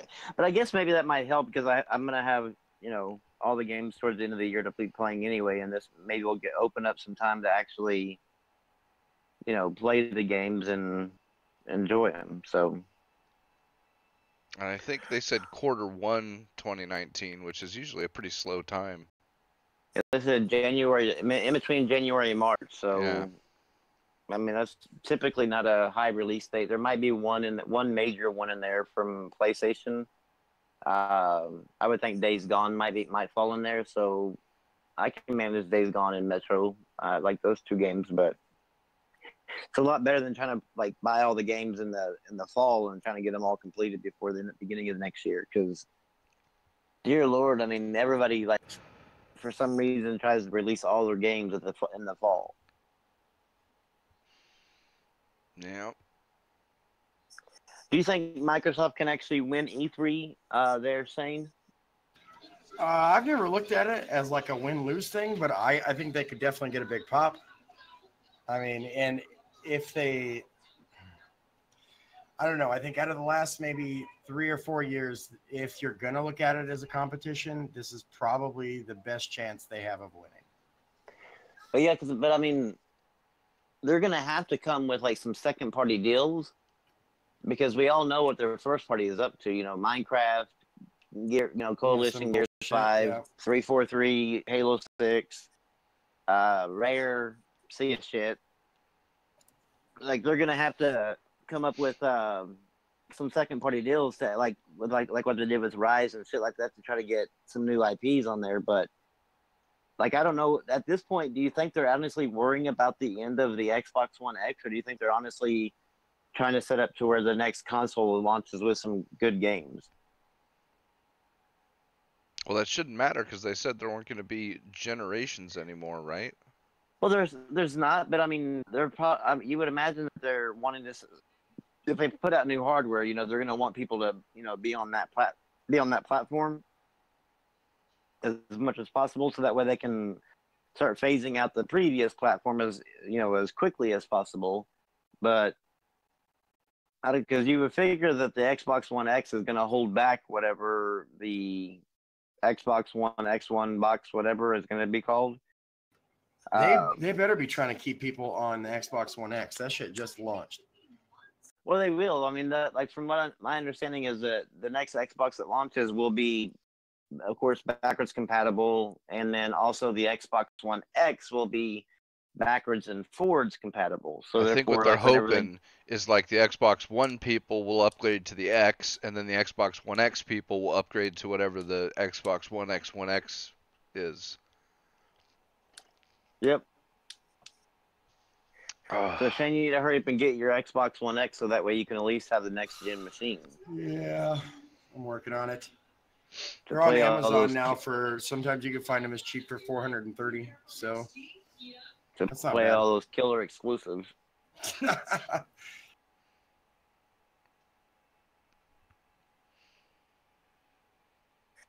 Sometimes you just gotta feel sorry for them because like they're just like fighting an uphill battle every fucking time that they turn around because they didn't plan appropriately during the 360 days and now they just don't have anything to stand on, you know. No, they went for broke during the 360. That's why it did so well, but it left Yeah, them with nothing for the future.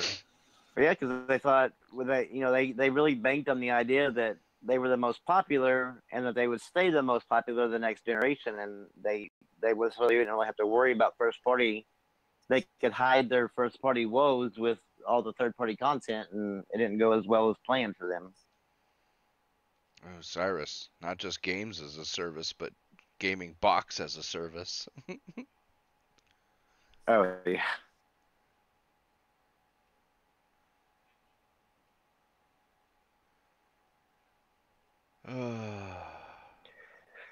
I mean, Cyrus, honestly, I wouldn't actually ever put that past Microsoft. Some sort of return rebate program.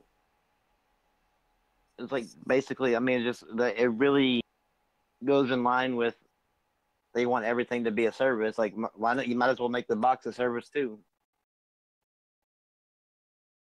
Actually, what the next Xbox is going to be a fucking Amazon Fire Stick. Better not be. Streaming. Yeah, I mean, The cloud. we're Power of the like cloud. It'll work this time, we swear. me and the cool people will be playing an actual console while you'll be playing a fucking Fire Stick. Be the best damn Fire Stick there is. You'll never own your game. You don't really own them now. No, but it's definite you don't own them whenever. And watch them actually launch like a Xbox Ultimate Pass where you get Xbox Live Gold, Game Pass, and EA Access all rolled into one. But everybody thinks, oh, that'd be a good idea. But what if that payment lapses? You lose access to everything.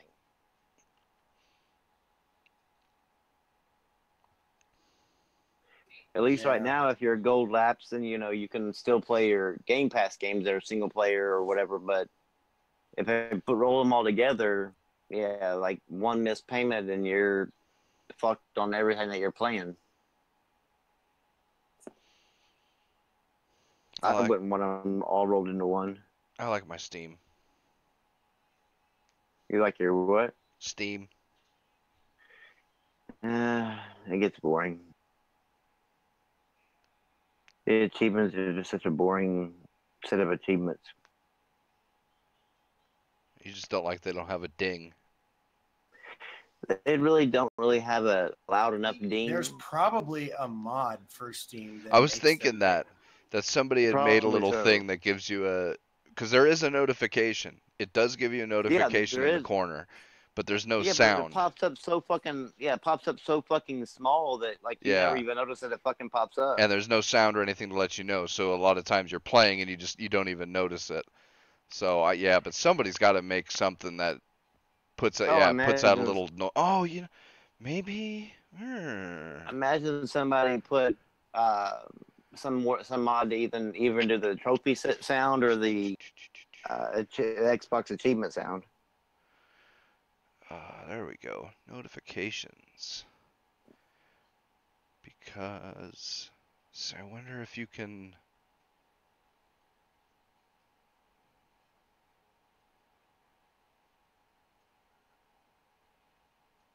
Why is Steam not on? Because Steam does notifications, so why isn't Steam on my list of notifications for Windows 10? Because That might be a Oh, like a workaround. yeah, because you can go into the extended options for like I'm in autoplay right now, and there's a whole bunch of different things you can do. So, like theoretically, if I could get Steam on there, like Skype, you turn notifications on and you can check, Yeah. Set a maybe play sound a sound, for it. yeah, play a sound or something like that, yeah. But it's not working, so maybe not. Well, somebody's got to have something. I don't know. I found it so unsatisfying going for Steam achievements that ultimately, whenever the Uncharted 4 released, that's like combination of Uncharted 4 and the not the feel of like the trophies is what caused me to leave PC altogether. I was like, I gotta have my my trophy fix.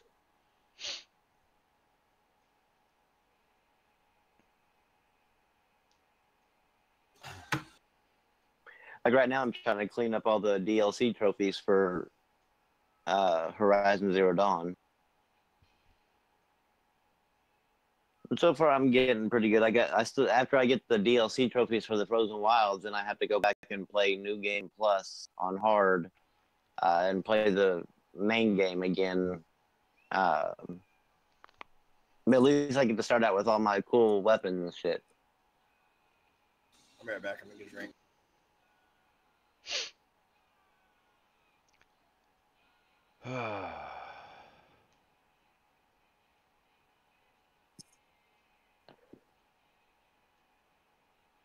I guess the Vita Yeah, I'm trying is they're dropping physical game support for the Vita as well. I mean, games are still coming to it because Stardew Valley is coming to Yeah, they'll Vita. still do digital, but no Digital. more Yeah. physical games. Which I don't know. I only have like 2 physical games for the Vita anyway. I've never liked handheld physical games because they're so fucking small, and that I mean, hell, I used to a long time ago, I used to lose the Game Boy and the Game Boy Color or whatever it was, advanced games that were kind of long and rectangle. Yeah. Like those were lost all the time because I mean they were so fucking small. But now they're just the fucking size of a little bitty card, and I'm like, yeah, fuck all that. Like I'll lose that shit quick. Yeah.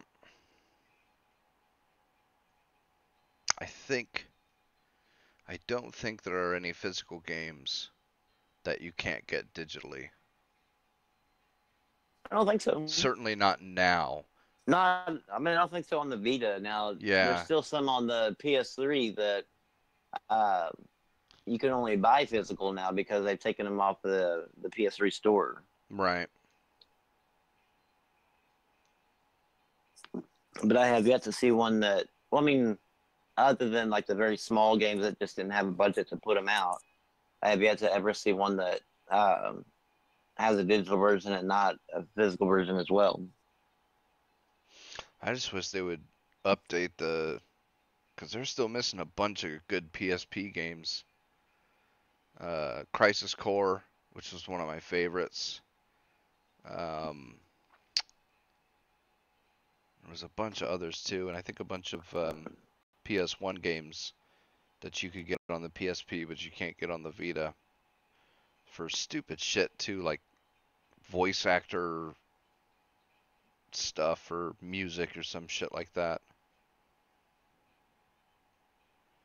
I think that's what kept Crisis Core from coming from the PSP to the Vita, was because they couldn't get the company that they licensed the music from wouldn't let them license the music again for the Vita, which is like, what the fuck is wrong with you people?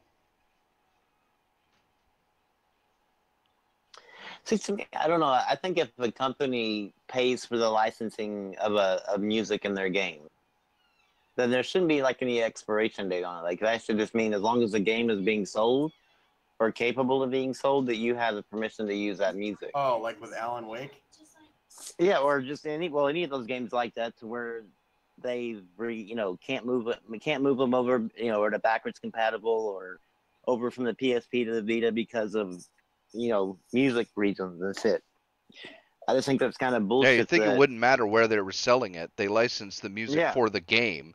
Like, is it really that yeah, specific not that the it's not system. just for the game, it's the game on that system? Like, Yeah, as long as Jesus. it's not being used outside of the game, you should be fine. Yeah.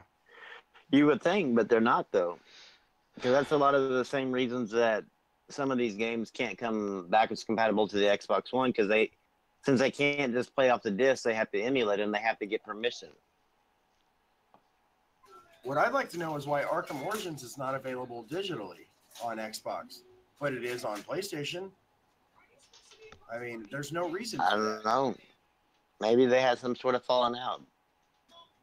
No, it never was available digital Oh. on Xbox. Like, That I don't know. and it's fucked up because like I really want to like I don't play many backwards compatible games, but I would play that one just because it's Batman. And like GameStop, because it's backwards compatible, wants like $40 now. Jesus. Now is that the one that okay? Because I know that 2 of them were remastered for the PS4, Xbox One. That's Is that not the one of third one that? remastered. Yeah, the third one that didn't get remastered. Yep. Yeah. Hell, When- that sucks, man. Before it was backwards compatible, you could find it at Walmart for like $20. Why don't you look on eBay? Because a lot of the times, some of the sellers on there don't really give a shit about if it's backwards compatible or not. Yeah, And I they'll think still that's what sell I'm it for gonna cheap. do. Or maybe But then I'm gonna Of have course. Amazon. one disc floating around. That's gonna drive me nuts. Just keep Yeah, keep it in the box the whole time. Yeah, I think If that's the what rest I'm of your gonna games do. are digital, then you're golden. That was the one thing that always pissed me off about like buying a new Xbox One, whatever, whenever I decided to play an exclusive, is that it came with a disc. And I'm like, fuck, don't give me a fucking disc. Give me a damn code. I want to be able just to input it and be done. But no, I always end up with just this one disc sitting over to the side that, I'm like, fuck it.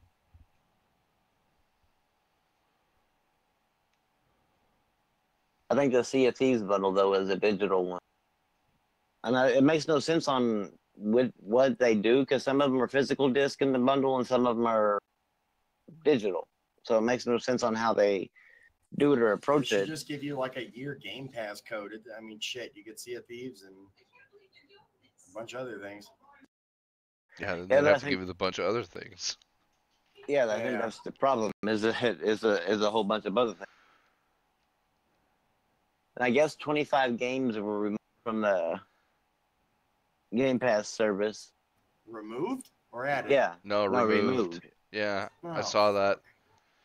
but they never told you what they were beforehand. Like somebody, I guess, actually had to go do a deep dive and figure out which ones were removed, like comparing old screenshots and everything else that they used, and compiled a list. But Microsoft doesn't tell you. And see, to me, I think that part of their service should be like, okay, here's April's game or June's game that are coming to the Xbox Game Pass, and here's the ones that will be leaving effective June 1st, or whatever. And so that way it gives the people enough time whenever they see that update to say, okay, well, I want to get, I want to play X, Y, and Z game before they're taking off, and maybe put the other Yeah. games they're playing down now and go play those 3 games. That would be fucking nice. Like right now, if you launch Game Pass, it tells you the Xbox 360 version of Borderlands is leaving at the end of May. I mean, it's not that hard to put ending or leaving in a date. Yeah. Yeah, and they just don't do it to all their titles, which makes, I don't know, it makes no sense. It seems like they would be able to flag Netflix does it. the titles that are, huh? Netflix does it. Yeah, when Oh, yeah, you're they always- watching the show, it says down at the bottom, leaving, whatever.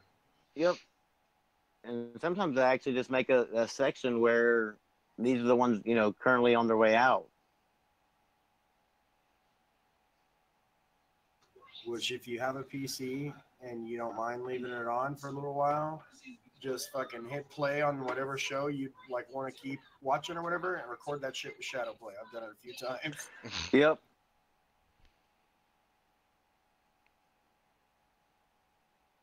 That's a lot of work. Not really. You hit your hotkey and walk away. Yeah, if you know it's an hour or so, you can always come back around 45 Just minutes. And it should torrent be it. around done. Yeah, but then you're getting an illegal copy and you don't know if it's any good. This way, at least you know it's a damn good copy. Yeah, whatever resolution you got your shit set at, that's what you're recording in. I mean, I do it and then just turn my head to my other monitor and play my console.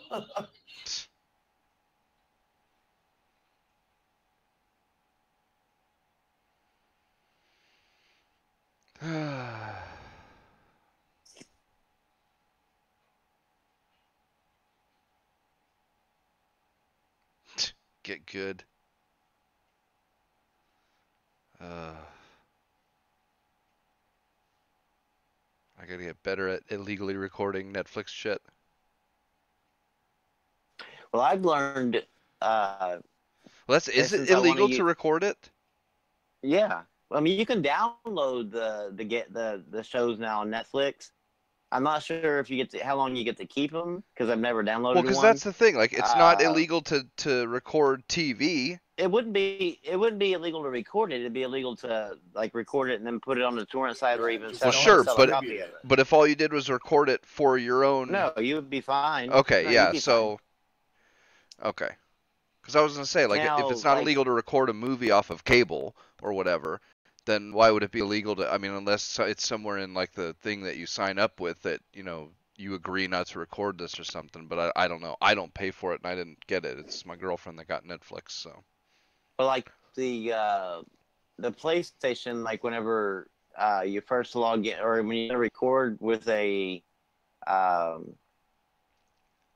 what am I trying to say? With a Elgato, it'll let you record anything on the screen. But if you try to like launch Netflix or PlayStation View or anything like that, Disables it'll it. say that like it's HDCP protected. But I bought a splitter that was supposed to help with the PS3 or PS2 or whatever, and I decided to try to use it on the PS4. And I can actually now, since even though the PlayStation is HDCP protected, that it disables whenever I guess when it feeds into that splitter, It loses it loses the protection. So now I can actually just turn on my Shadowplay, not my Shadowplay, but my Elgato software and record whatever Netflix show I want.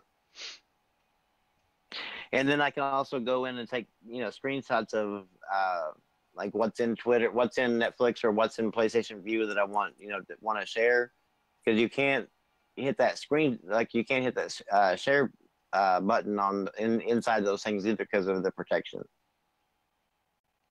That's weird. And I'm not sure if that's a PlayStation thing or if that's something that people have requested that they put in, and they did it to appease their partners or whatever.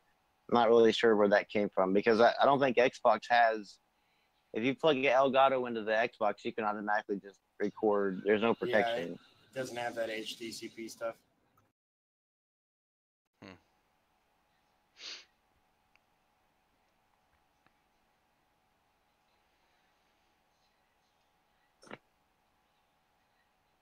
Yeah, I'm scrolling through Twitter trying to find something, and all I can find is this guy named Liberal Gamer that is writing like paragraphs after paragraphs after paragraphs defending State of Decay 2.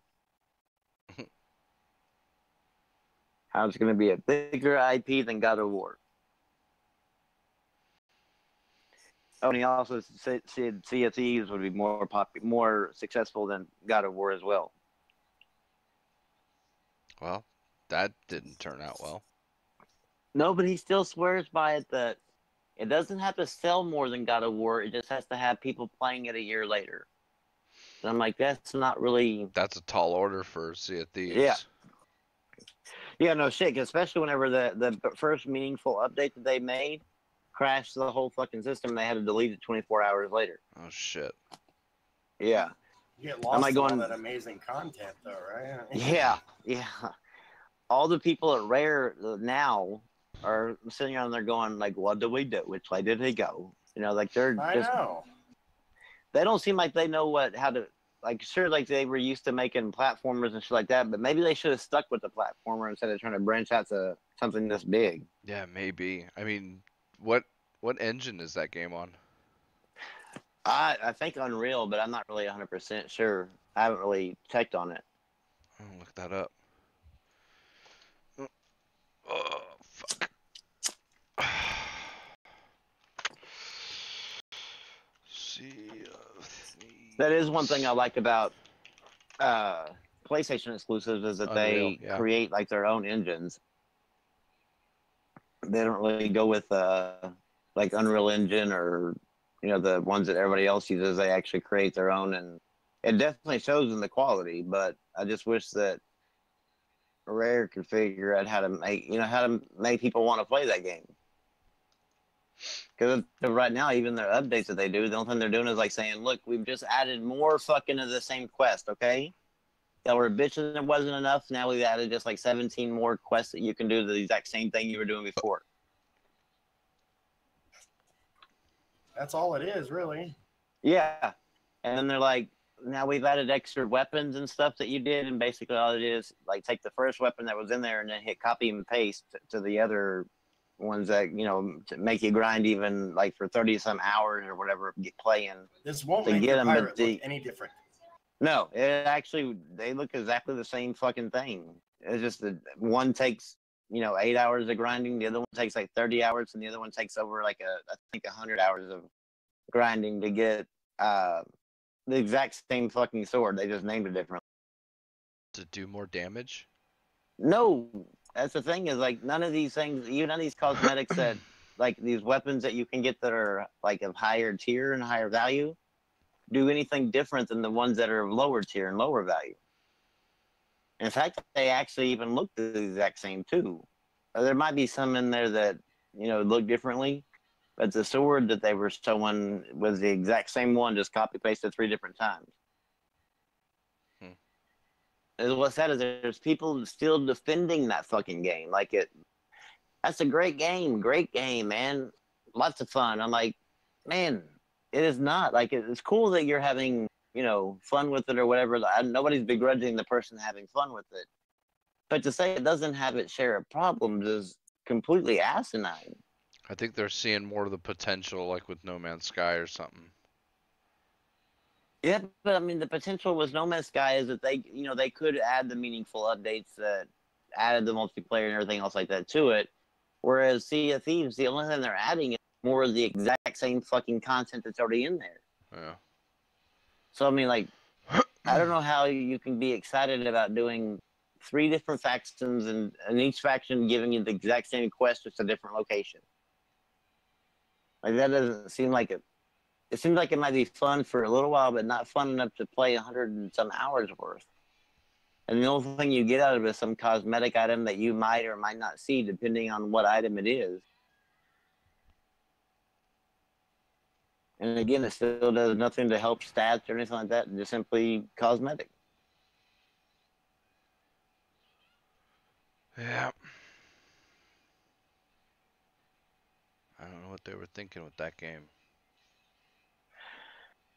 I don't know, because it really truly had a lot of fucking potential, especially within the streaming community. That once people realized, fuck, this is getting kind of stale and boring, they just kind of moved on. And I honestly don't know if you'll get half the player base that walked away. I'm not sure if you'll ever get that. Yeah, especially like back. streaming and stuff. Like people almost never go back.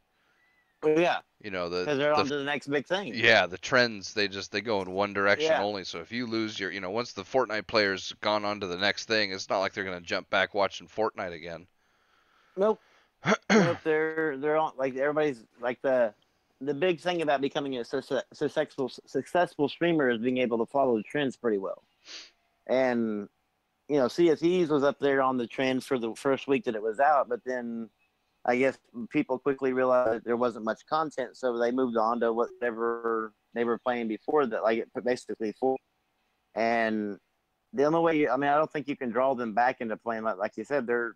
Unless it's some huge update that literally adds completely changes thousands of different items and hundreds of quests and all these different locations. Like maybe that would be enough. Like people would be like, okay, that's a lot of stuff. Let's see what's going on. But yeah, unless it's something like that. If it's a couple items and a few quests, it's like, why The only thing you might get back is people who bought, spent $60 on the game and just feel like they need to get their money's worth. Yeah. But that game really wasn't designed for a lot of just regular Joe Schmoes playing. It seemed like it was designed for a streamer-friendly game, and you lost that crowd already, and you're done. Like, whenever you're going for a streaming game, like, you either have to hit the nail on the mark, or you're burned by the Either that, or it's token, got to have right? a lot of lasting appeal.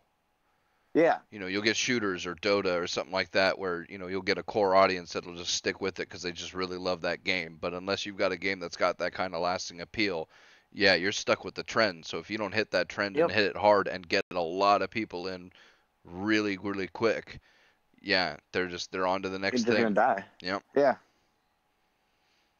So honestly, I think, Pete, they just need to take Sea of Thieves and kind of call it a wash and start moving on to the next game rather than trying to save the game with these quote unquote meaningful updates that really aren't really that meaningful. And hell, you've already lost half your player base as soon as the 14-day trial ended. Like, that should tell you something. Like, nobody's really caring about this game anymore.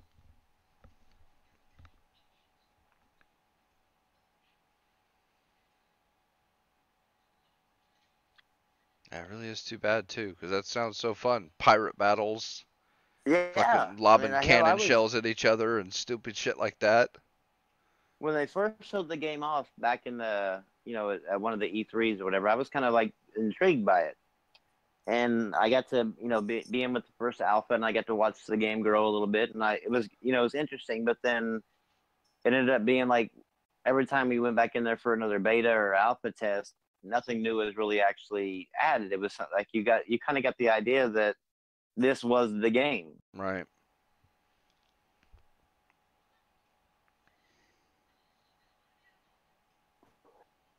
And I don't know. I mean, I just think that even if you have a loyalty to a brand, like, you still need to call out the bullshit that happens, because otherwise you make people think that, or make these developers think that, oh, it's okay to sell a $60 game that's not even finished.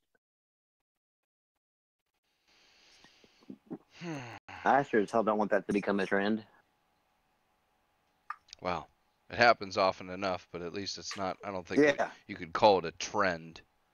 Not now, but I mean, these people like defending it to tooth and nail, like everything's fine with it, then, or like the people that are criticizing it are somehow, over exaggerating shit. Then well, they did the same thing with No Man's Sky, or true. There's been a bunch of games like that. You'll always get people who, no matter what, it's it's the perfect game and they don't care, and anybody who says any different is just a hater.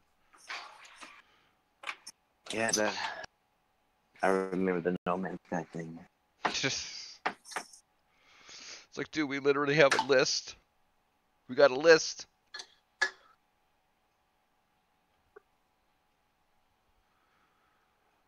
Yeah, and then for a while they were trying to say, well, that's not really what he meant.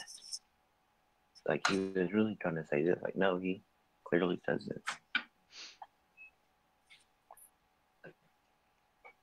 Shane still gone? No, I've been back. Oh. You've been quiet for so long.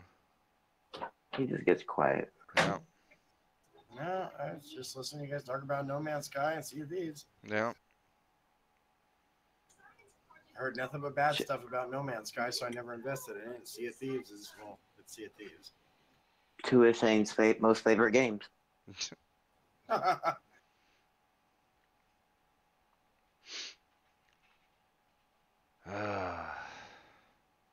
Although the new cover to No Man's Sky, when it's coming to Xbox, has 4 people on it, so it makes it look like they're adding, true multiplayer with it. Well, that was supposed to be in the... What, like co-op? Well, we haven't heard one way or the other, but I'm just assuming that the multiplayer portion, I wouldn't think it'd be co-op, that it might be. I could have swore that I saw something on one of the Reddit groups that had the tagline or the headline was, No Man's Sky update, this one includes multiplayer or something like that. So I can't remember one way or the other though, but I could have swore.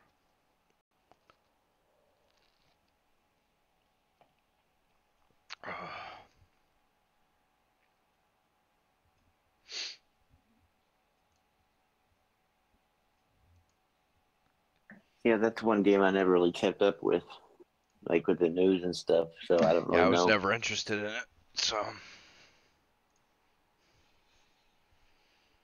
Where's Go Get at? He's normally like here. yeah, really. That is a good question.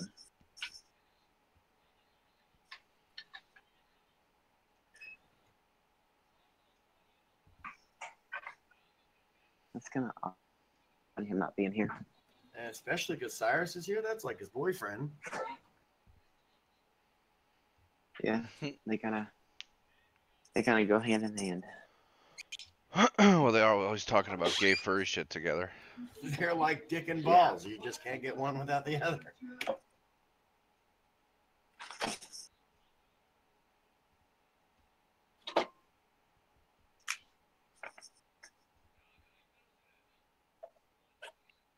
Dude, I hate fucking playoff times for like sports that I don't even care to follow, like hockey, for example, because that's all that occupies the top trends on Twitter. Well, there's your problem right there. You're paying attention to the trends on Twitter. Well, I like to read about interesting things, and this is all the Golden Knights. Yeah, ooh, Las Vegas hockey team. They're even in my county, and I don't give a fuck that they're winning. Yeah, that reminds me like whenever I saw a lot of people that are from the UK, then they start talking about their foot tennis, and I'm like, I'm completely fucking lost.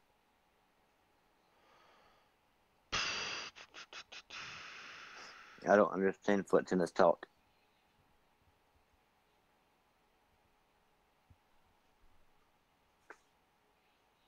Oh, getting old, man.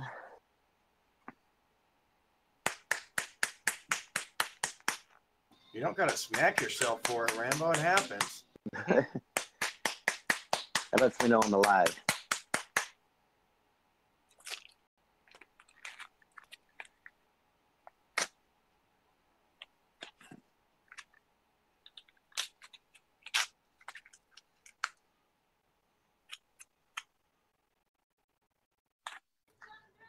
Dude, I've been playing this game called Hue, Hue. It's kind of fucking trippy. Oh, that's the one where you have to like switch colors and everything else, right? Yeah. Yeah, I actually bought it, but then I just haven't played it yet. But I heard it was pretty good. Yeah, it's a neat little puzzle game. I mean, it's nothing difficult. Like after playing this though, I hope GoGet doesn't look at the achievement leaderboard because he was complaining the other day about not being able to catch me. And No. yeah, this game spits them out left and right. So Where are you at in achievements this month? oh, I'm probably behind this month. I haven't done much. Let me look. I'm in 4th place with almost 1,000. So Not too bad though. no. Bear Hugger Fatal is only 164 ahead of me. And fucking Go Get is like 500 behind me. And all Cyrus plays is Minecraft, so he's not even on the fucking board.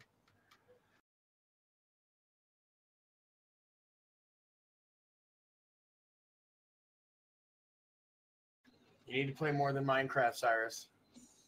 He's like, I get home from work and it's just so relaxing. It put me to sleep pretty fast.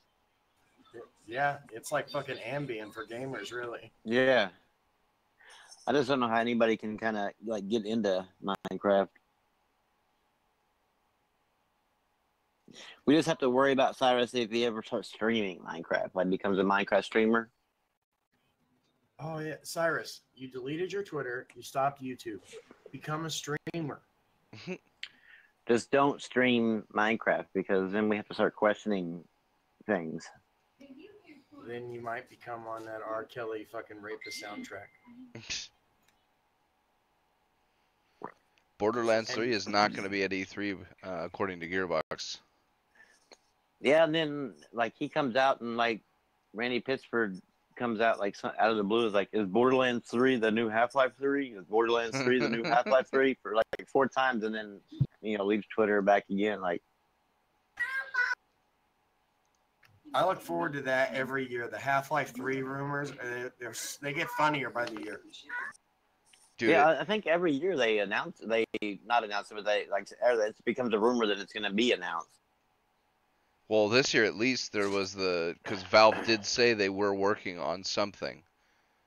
Yeah, but I'm really doubting it's Half-Life 3. Yeah. Although it would make sense that would be the first one to do. And at this point, though, is it ever really going to live up to That's the what thing. people have? It might just turn into the next Duke Nukem Forever. Yeah, I mean, I just don't think they can live up to the hype that has been built up for that game anymore. I think they had their window, but it's past now. And, I wouldn't mind a Left 4 Dead 3. Oh, what's funny is that hearing so many fucking Xbox guys talking about Xbox needs to announce Left 4 Dead 3, I'm like, they fucking can't. It's not their fucking game. I guess since it was like it came out exclusively for Xbox in the beginning, that they think that somehow that Microsoft had a hand in that. Y'all don't even understand that. Like, that's Valve's game, and I think Valve actually, or Gabe Newell said he's like done porting any games to console. So I think that like from now on, all their games will be PC only. Which, quite honestly, I think there needs to be some exclusives on PC, besides like the World of Warcrafts and Dotas and shit. Like to help appeal, like help to make it a little bit more appealing. I don't know. I was watching some Adora TV videos, and I can't remember. He was talking about the AMD's roadmap with their GPU and CPU, and then their integration into consoles, and it was really interesting because they had 2017 revenue, or maybe it was like first half of 2018 revenue, or I can't remember, but they had revenue from from a bunch of different companies, and the interesting thing, like. So PC was sitting at, I believe, 9%. Current gen consoles, which includes Switch, PS4, and Xbox One, was sitting at 14%. And then I think last gen consoles was sitting at like 20% or something like that. But it's interesting if you think about it, though, because those numbers are all split up between the consoles. So PC actually has more of a market share than any one individual console by itself. Yeah. Because it was at 9%. And like I said, all three, Switch, But you're talking about, okay, but wait a minute. You're talking plain revenue, but I mean, like, if you cut out, like, which I know, I mean, they count, but I mean, if you count out like the Dota 2s, no.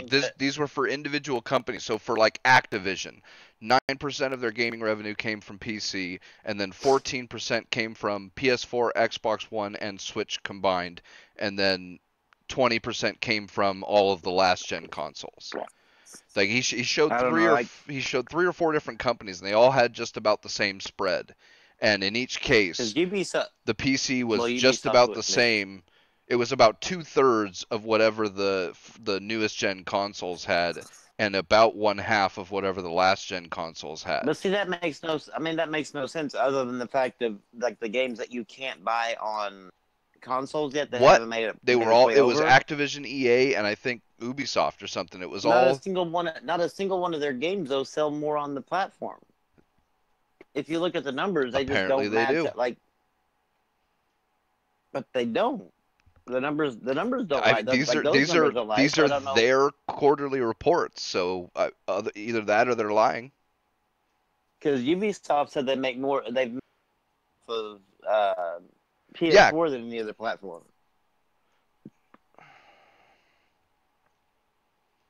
I'd have to look at it again to get the numbers for sure, but I mean, You'd have to I see know it, I know I saw the percentages right. Like I said, it was about 9%, 14%, and then the biggest one was like 20 or maybe 22 or something, but that was for last gen consoles, which I mean, it makes sense because there's still a shitload of them out there.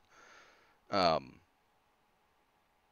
I mean, definitely, unless it was horrendously skewed, so unless for like say that current gen, so for that 14%, unless like 12% or 12 out of the 14% was all PS4 and only, Switch and Xbox were just sharing 2%, and so therefore, the 12% that share total that the PS4 would have would beat the 9% that the PC had. But I don't know, man. I don't see that being that much. The PS4 didn't outsell the Xbox by that much. I find it hard to believe that with the numbers being as close as they were, that one or the other or any of them would be outstriping the other ones that much. When you see the games being sold or whatever, like on PS4 and Xbox One, most of the third-party games are like in the multi-millions, and in a lot of the cases on the PS4 side, and then they're like either in the 500,000 or the 1 million mark around on the Xbox One side. So I'm not sure what is causing that, and it's not every game, obviously. But I don't know. I'd have to see the breakdown because, like, I know like all the multi-plat sell better on. I mean, because even the NPD even tracks like Steam sales, and they're like Steam never like a Steam game or any game from the Steam platform from these big AAA has never matched been up there on the top list. See, I wonder if there's something skewing that though. There'd have to be something skewing. I mean, of course, because I don't know maybe key sellers, like if you just activate a game on Steam, that doesn't count, could be. Or something like that. I wonder because, I mean, Jesus Christ, you look at some of the play numbers for like any of the Call of Duties or whatever, and it's fucking huge. The community for Call of Duty on PC is atrocious. There's like True, no one. but it's yeah. No, dude. Oh, Modern Warfare, I can still find games on. Well, I haven't played it in a few months, but even up to a few months ago, I could still find games. I mean, it wouldn't even be seconds, and I'd have a game on Modern Warfare 3. But it has to be a certain mode. I could do like I know when I was 3 or 4 of the top modes. I mean, it wouldn't be all of them, but it would be a good chunk of them. It wasn't like I could only play one. Well, I know there was one Call of Duty whenever I was on PC that like you couldn't even. Like, you only could play 2 different modes because nobody was playing any other mode. And, like, I was like, what's the fucking purpose? Like, why? Like, but, I mean, the COD community is definitely a console community.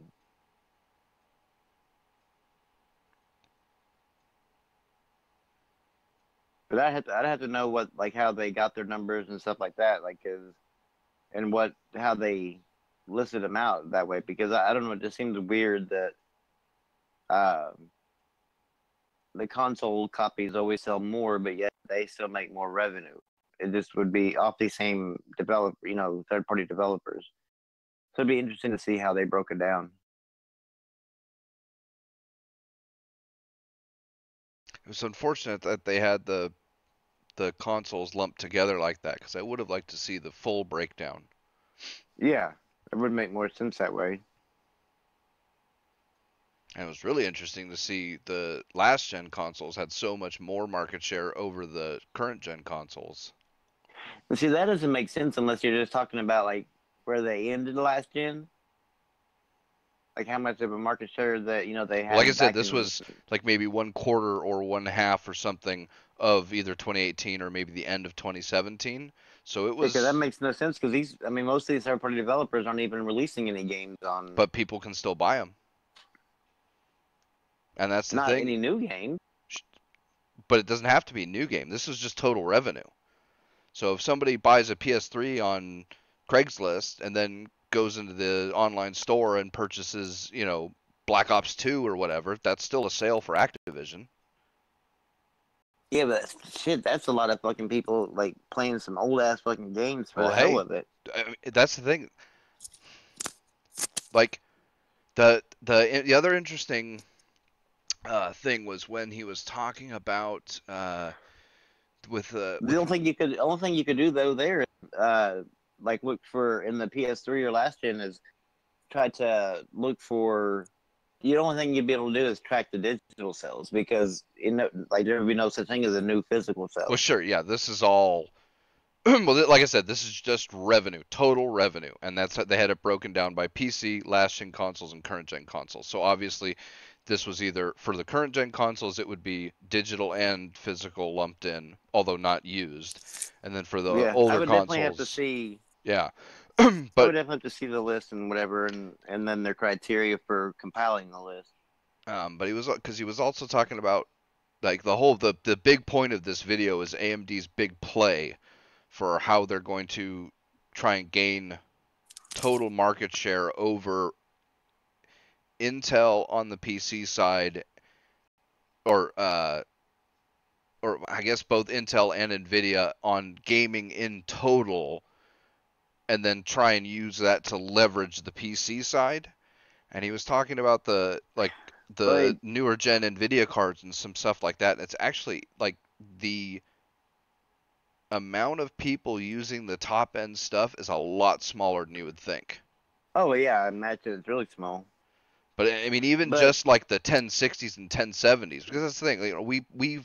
We're friends with a whole bunch of gamers, and so we get an unrepresentative sample size of oh yeah, who's using what. So yeah, like even if I know 10 people who all have 1060s or 1070s, like the actual amount of total percentage of PC gamers who have a 1060 or 1070 is like it's single digit percentage points or something like oh that. yeah, Yeah. definitely.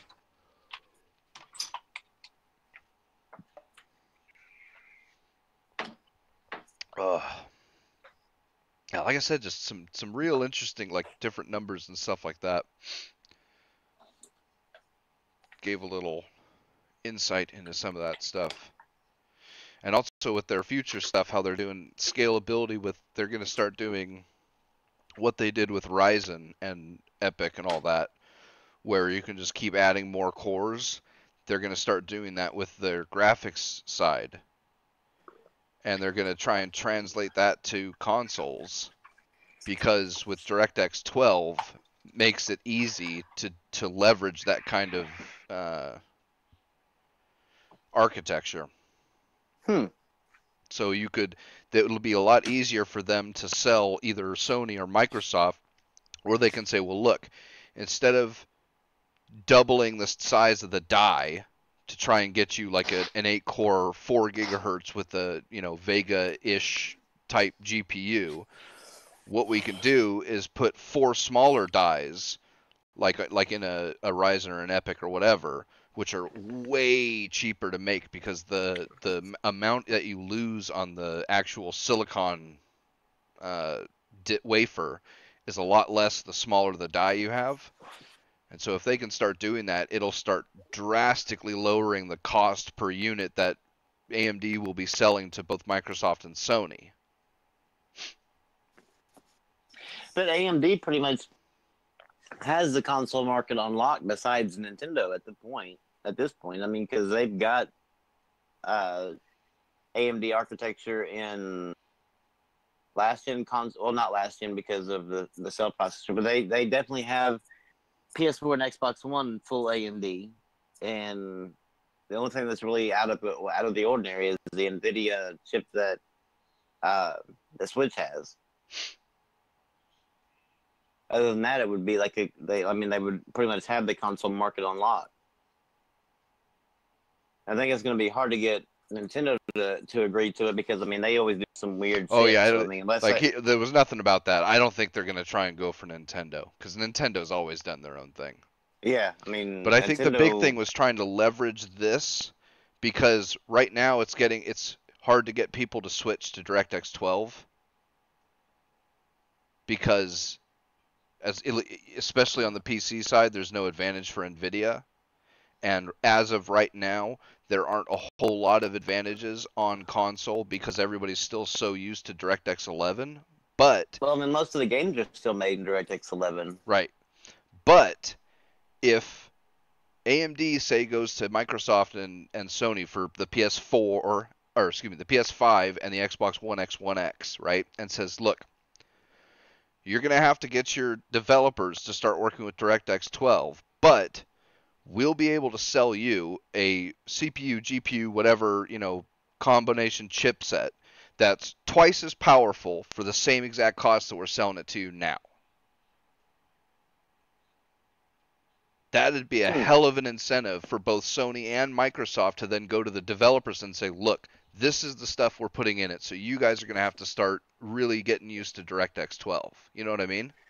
That would be nice because then we could get more powerful machines. Exactly, for way better cost. Because like I said, Yeah. that's the whole reason that Ryzen and EPYC and like Threadripper, the 32-core Threadripper, for being, I think it's like $1,000 for the more expensive one. The comparable 32-core Intel chip is like $7,000 or something, and that's because of the die size. It's so much more expensive making those giant dies instead of like with EPYC where you just put 4 smaller dies on the same chip and then connect them together. That's interesting. Yeah, it was, like I said, it was super like it was a whole thing about this, and he went into the whole different, the future type thing, and then what AMD's trying to play with, and this, that, and the other. But yeah, it'll be interesting to see if that. I mean, like they've got the console market, so they've definitely got their foot in the door for that kind of stuff. So if they can pull it off, that'll be a hell of a feat. Well, because I can use the successes of the console games as maybe a way to help push the PC side of it too. Exactly. Or to sell to the PC crowd. And that'll help fucking kill Nvidia's stranglehold with their bullshit GameWorks nonsense and shit like that. God, I just want that shit to die. Yeah, there was something interesting on that too, because there was a Russian site and a couple others. I think a UK site and a few other like random enthusiast types, not like actual tech magazines, but there was like a UK and a Russian like tech site, and then a couple of enthusiasts that had done benchmarks on the new 1.3 Fallout beta patch when it had first dropped, and the AMD cards ended up gaining like 30% performance improvements because they had to change the renderer, and because they had to change the renderer, the GameWorks, whatever you want to, it's not an API, but it's similar, but whatever, the GameWorks package no longer worked with it, and they were going to have to get an updated GameWorks package for the new renderer. But for the beta patch, they didn't have it, so they had just released the patch with the new renderer, and that was the beta patch, and they were still waiting on all the extra stuff. But yeah, it was seriously like a 30% performance improvement across all AMD cards, and there were a bunch of older NVIDIA cards like the 7 series and some of the older 9 series that gained like a 20-25% performance improvement too, because even their own older cards were getting gimped because of the GameWorks stuff. Yeah. Like, almost like, well, no proof, but it's sounding an awful lot like some planned obsolescence type shit. Yeah, I think that a lot of that is with that GameWorks crap. Yeah. And it's, yeah, it's interesting. Rags, if you're listening, and I know you do. I have avoided saying anything about him, but he's all about the anti-consumer shit, right? He hates consoles because they're so anti-consumer, and he hates all these, he hates, what is it? exclusives and all that kind of shit. So where's your comments on GPP and some of this GameWorks nonsense that's been discovered over the years? Like, how come you don't refuse to buy NVIDIA cards? Because they pull anti-consumer bullshit. Just saying. They don't stay consistent with their behavior or beliefs. Even for Tenga, like somebody brought up the whole like works and basically GameWorks thing with NVIDIA, and he was like, well, that's not really an exclusive because we can still play the game. Well, no, dumbass. Like, they hinder your performance in an AMD game with AMD. But yeah, they just act like that it's no big deal. But Yeah. by God, they got to worry about that damn console that they don't plan on ever buying. Because that's the thing. I hate it too. I hate anti-consumer bullshit. That's why I don't buy NVIDIA. Well, you put your money where your mouth is. I mean, you have to. Yeah, once you compromise your moral thing, then nobody can take you seriously on another.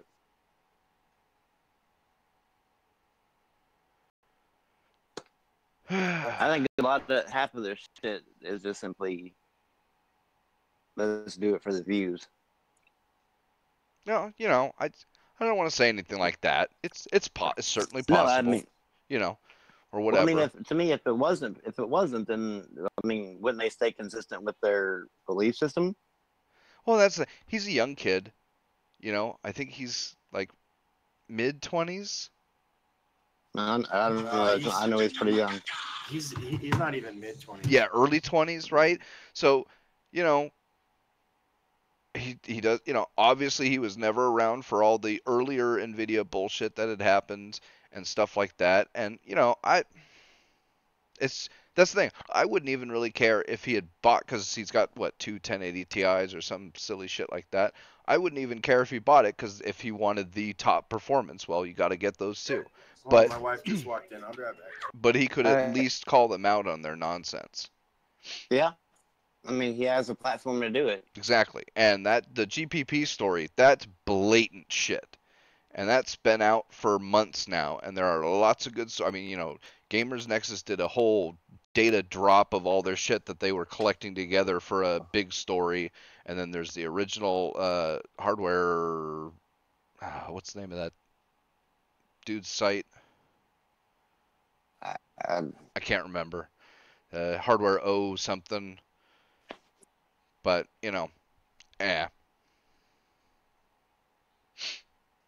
just interesting. That's all I'm saying. I don't think any of these commentary PC gamers that like use for dumb console peasants or whatever, that with the anti-consumer bullshit, I don't think any of them have done a video or anything like on the GPP crap. I don't think so either. I don't think I've seen any of them. Just a couple of the tech guys.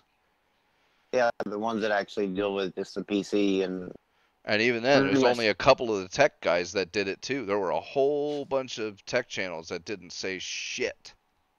I know Jay's 2 Cents did.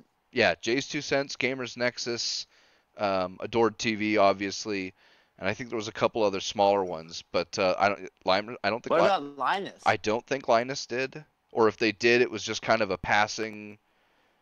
I subscribed to Linus and I've got like 10 different hardware channels on my YouTube list, and I didn't see any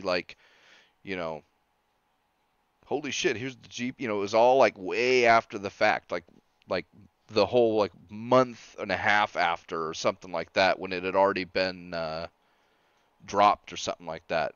Finally they say, oh well, the GPP was a thing, but now it's gone, and oh well, They probably touched up the PC owners, stood up and fought back, but not really anybody did. It was the companies that fought back.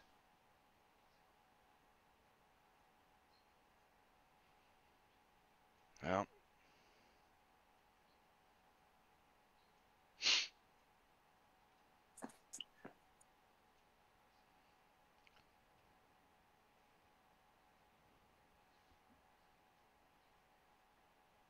Paul and Kyle?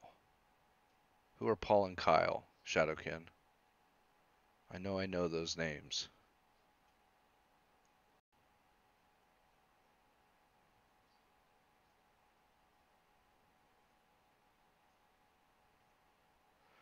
Oh, and even in like I said, the original guy, I can't remember the Hard OCP. That's what it was. Hard OCP. Even in that, I can't remember if it was in the original article or if it was in one of the ones that he put out after the original one.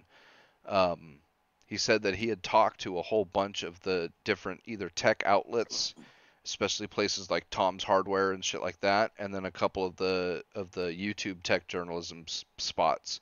And a bunch of them had said that they refused to report on it for fear of something that NVIDIA would do.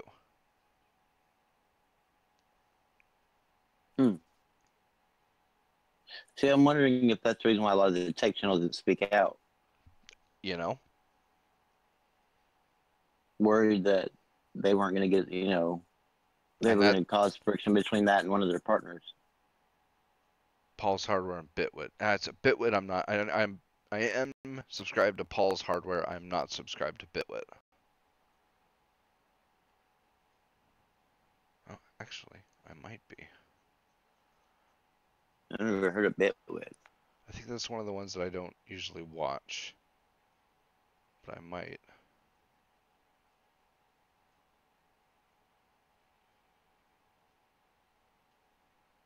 Yeah, I got so many channels I'm subscribed to.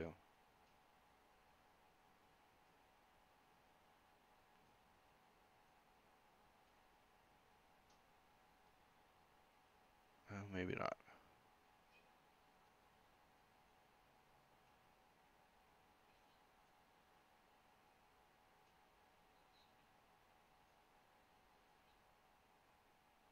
Oh, looks like no Bitwit.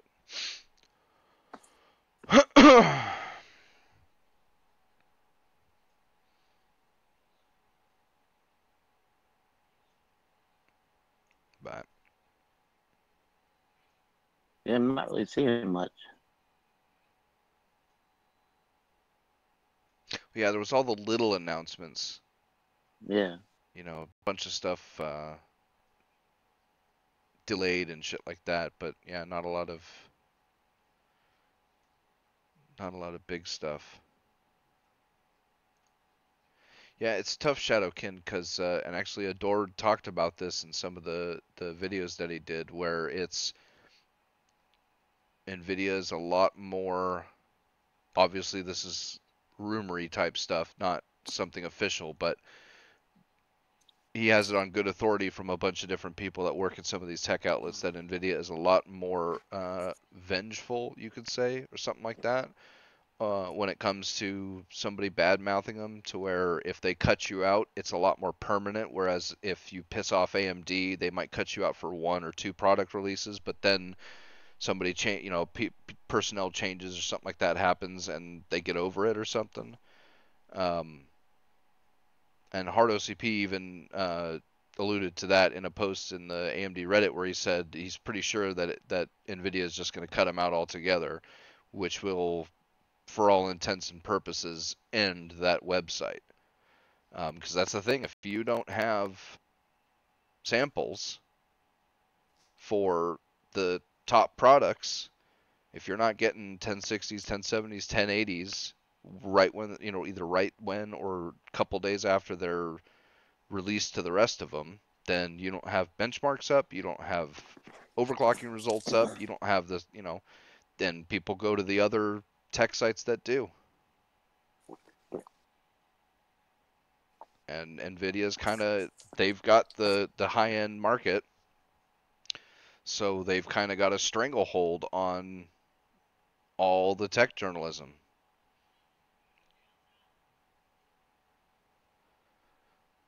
That's another reason why I stick with AMD, because I don't want NVIDIA to be the only ones there. No, that would be bad for PC gamers. Yes, very bad. Especially if AMD gets killed altogether, because then it means where's consoles going to go for their GPUs? Oh God. Yeah, It'll either be Intel or Nvidia, and that's just all bad. Either or, that'll make a very fucking expensive console. So, although the thing you said is Nvidia is trying to get out of the gaming market, which it does kind of sort of look like they are, or at the very least limit themselves to the very top tier, because they are doing a lot of work with, or I should say, it looks very much like they are concentrating a lot of their resources on stuff like that Tesla chip that they're making. What is it called? Is it a Tegra chip that's in the Tesla? That's in the Switch? No. Oh.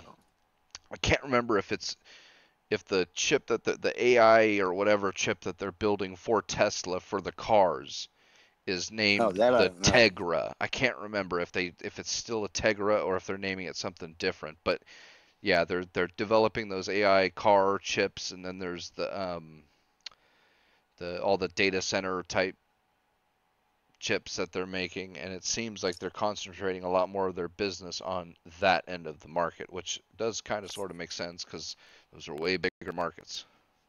Oh, yeah. Certainly bigger margins. That's one of the problems that there is with RAM right now, because there is for enterprise and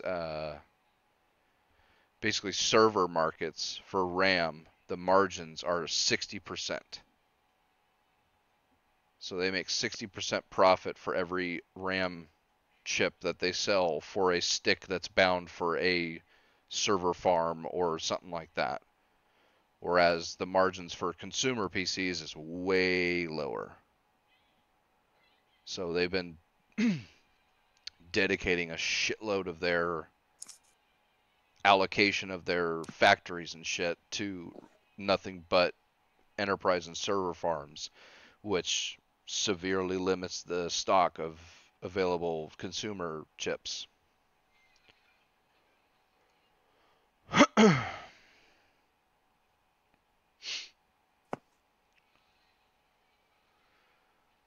But we'll see. There is that class action lawsuit going on with the memory manufacturers, so we'll see what happens with that. And hopefully that something good comes out of that. Right? I mean, I don't even need memory and I feel the hurt.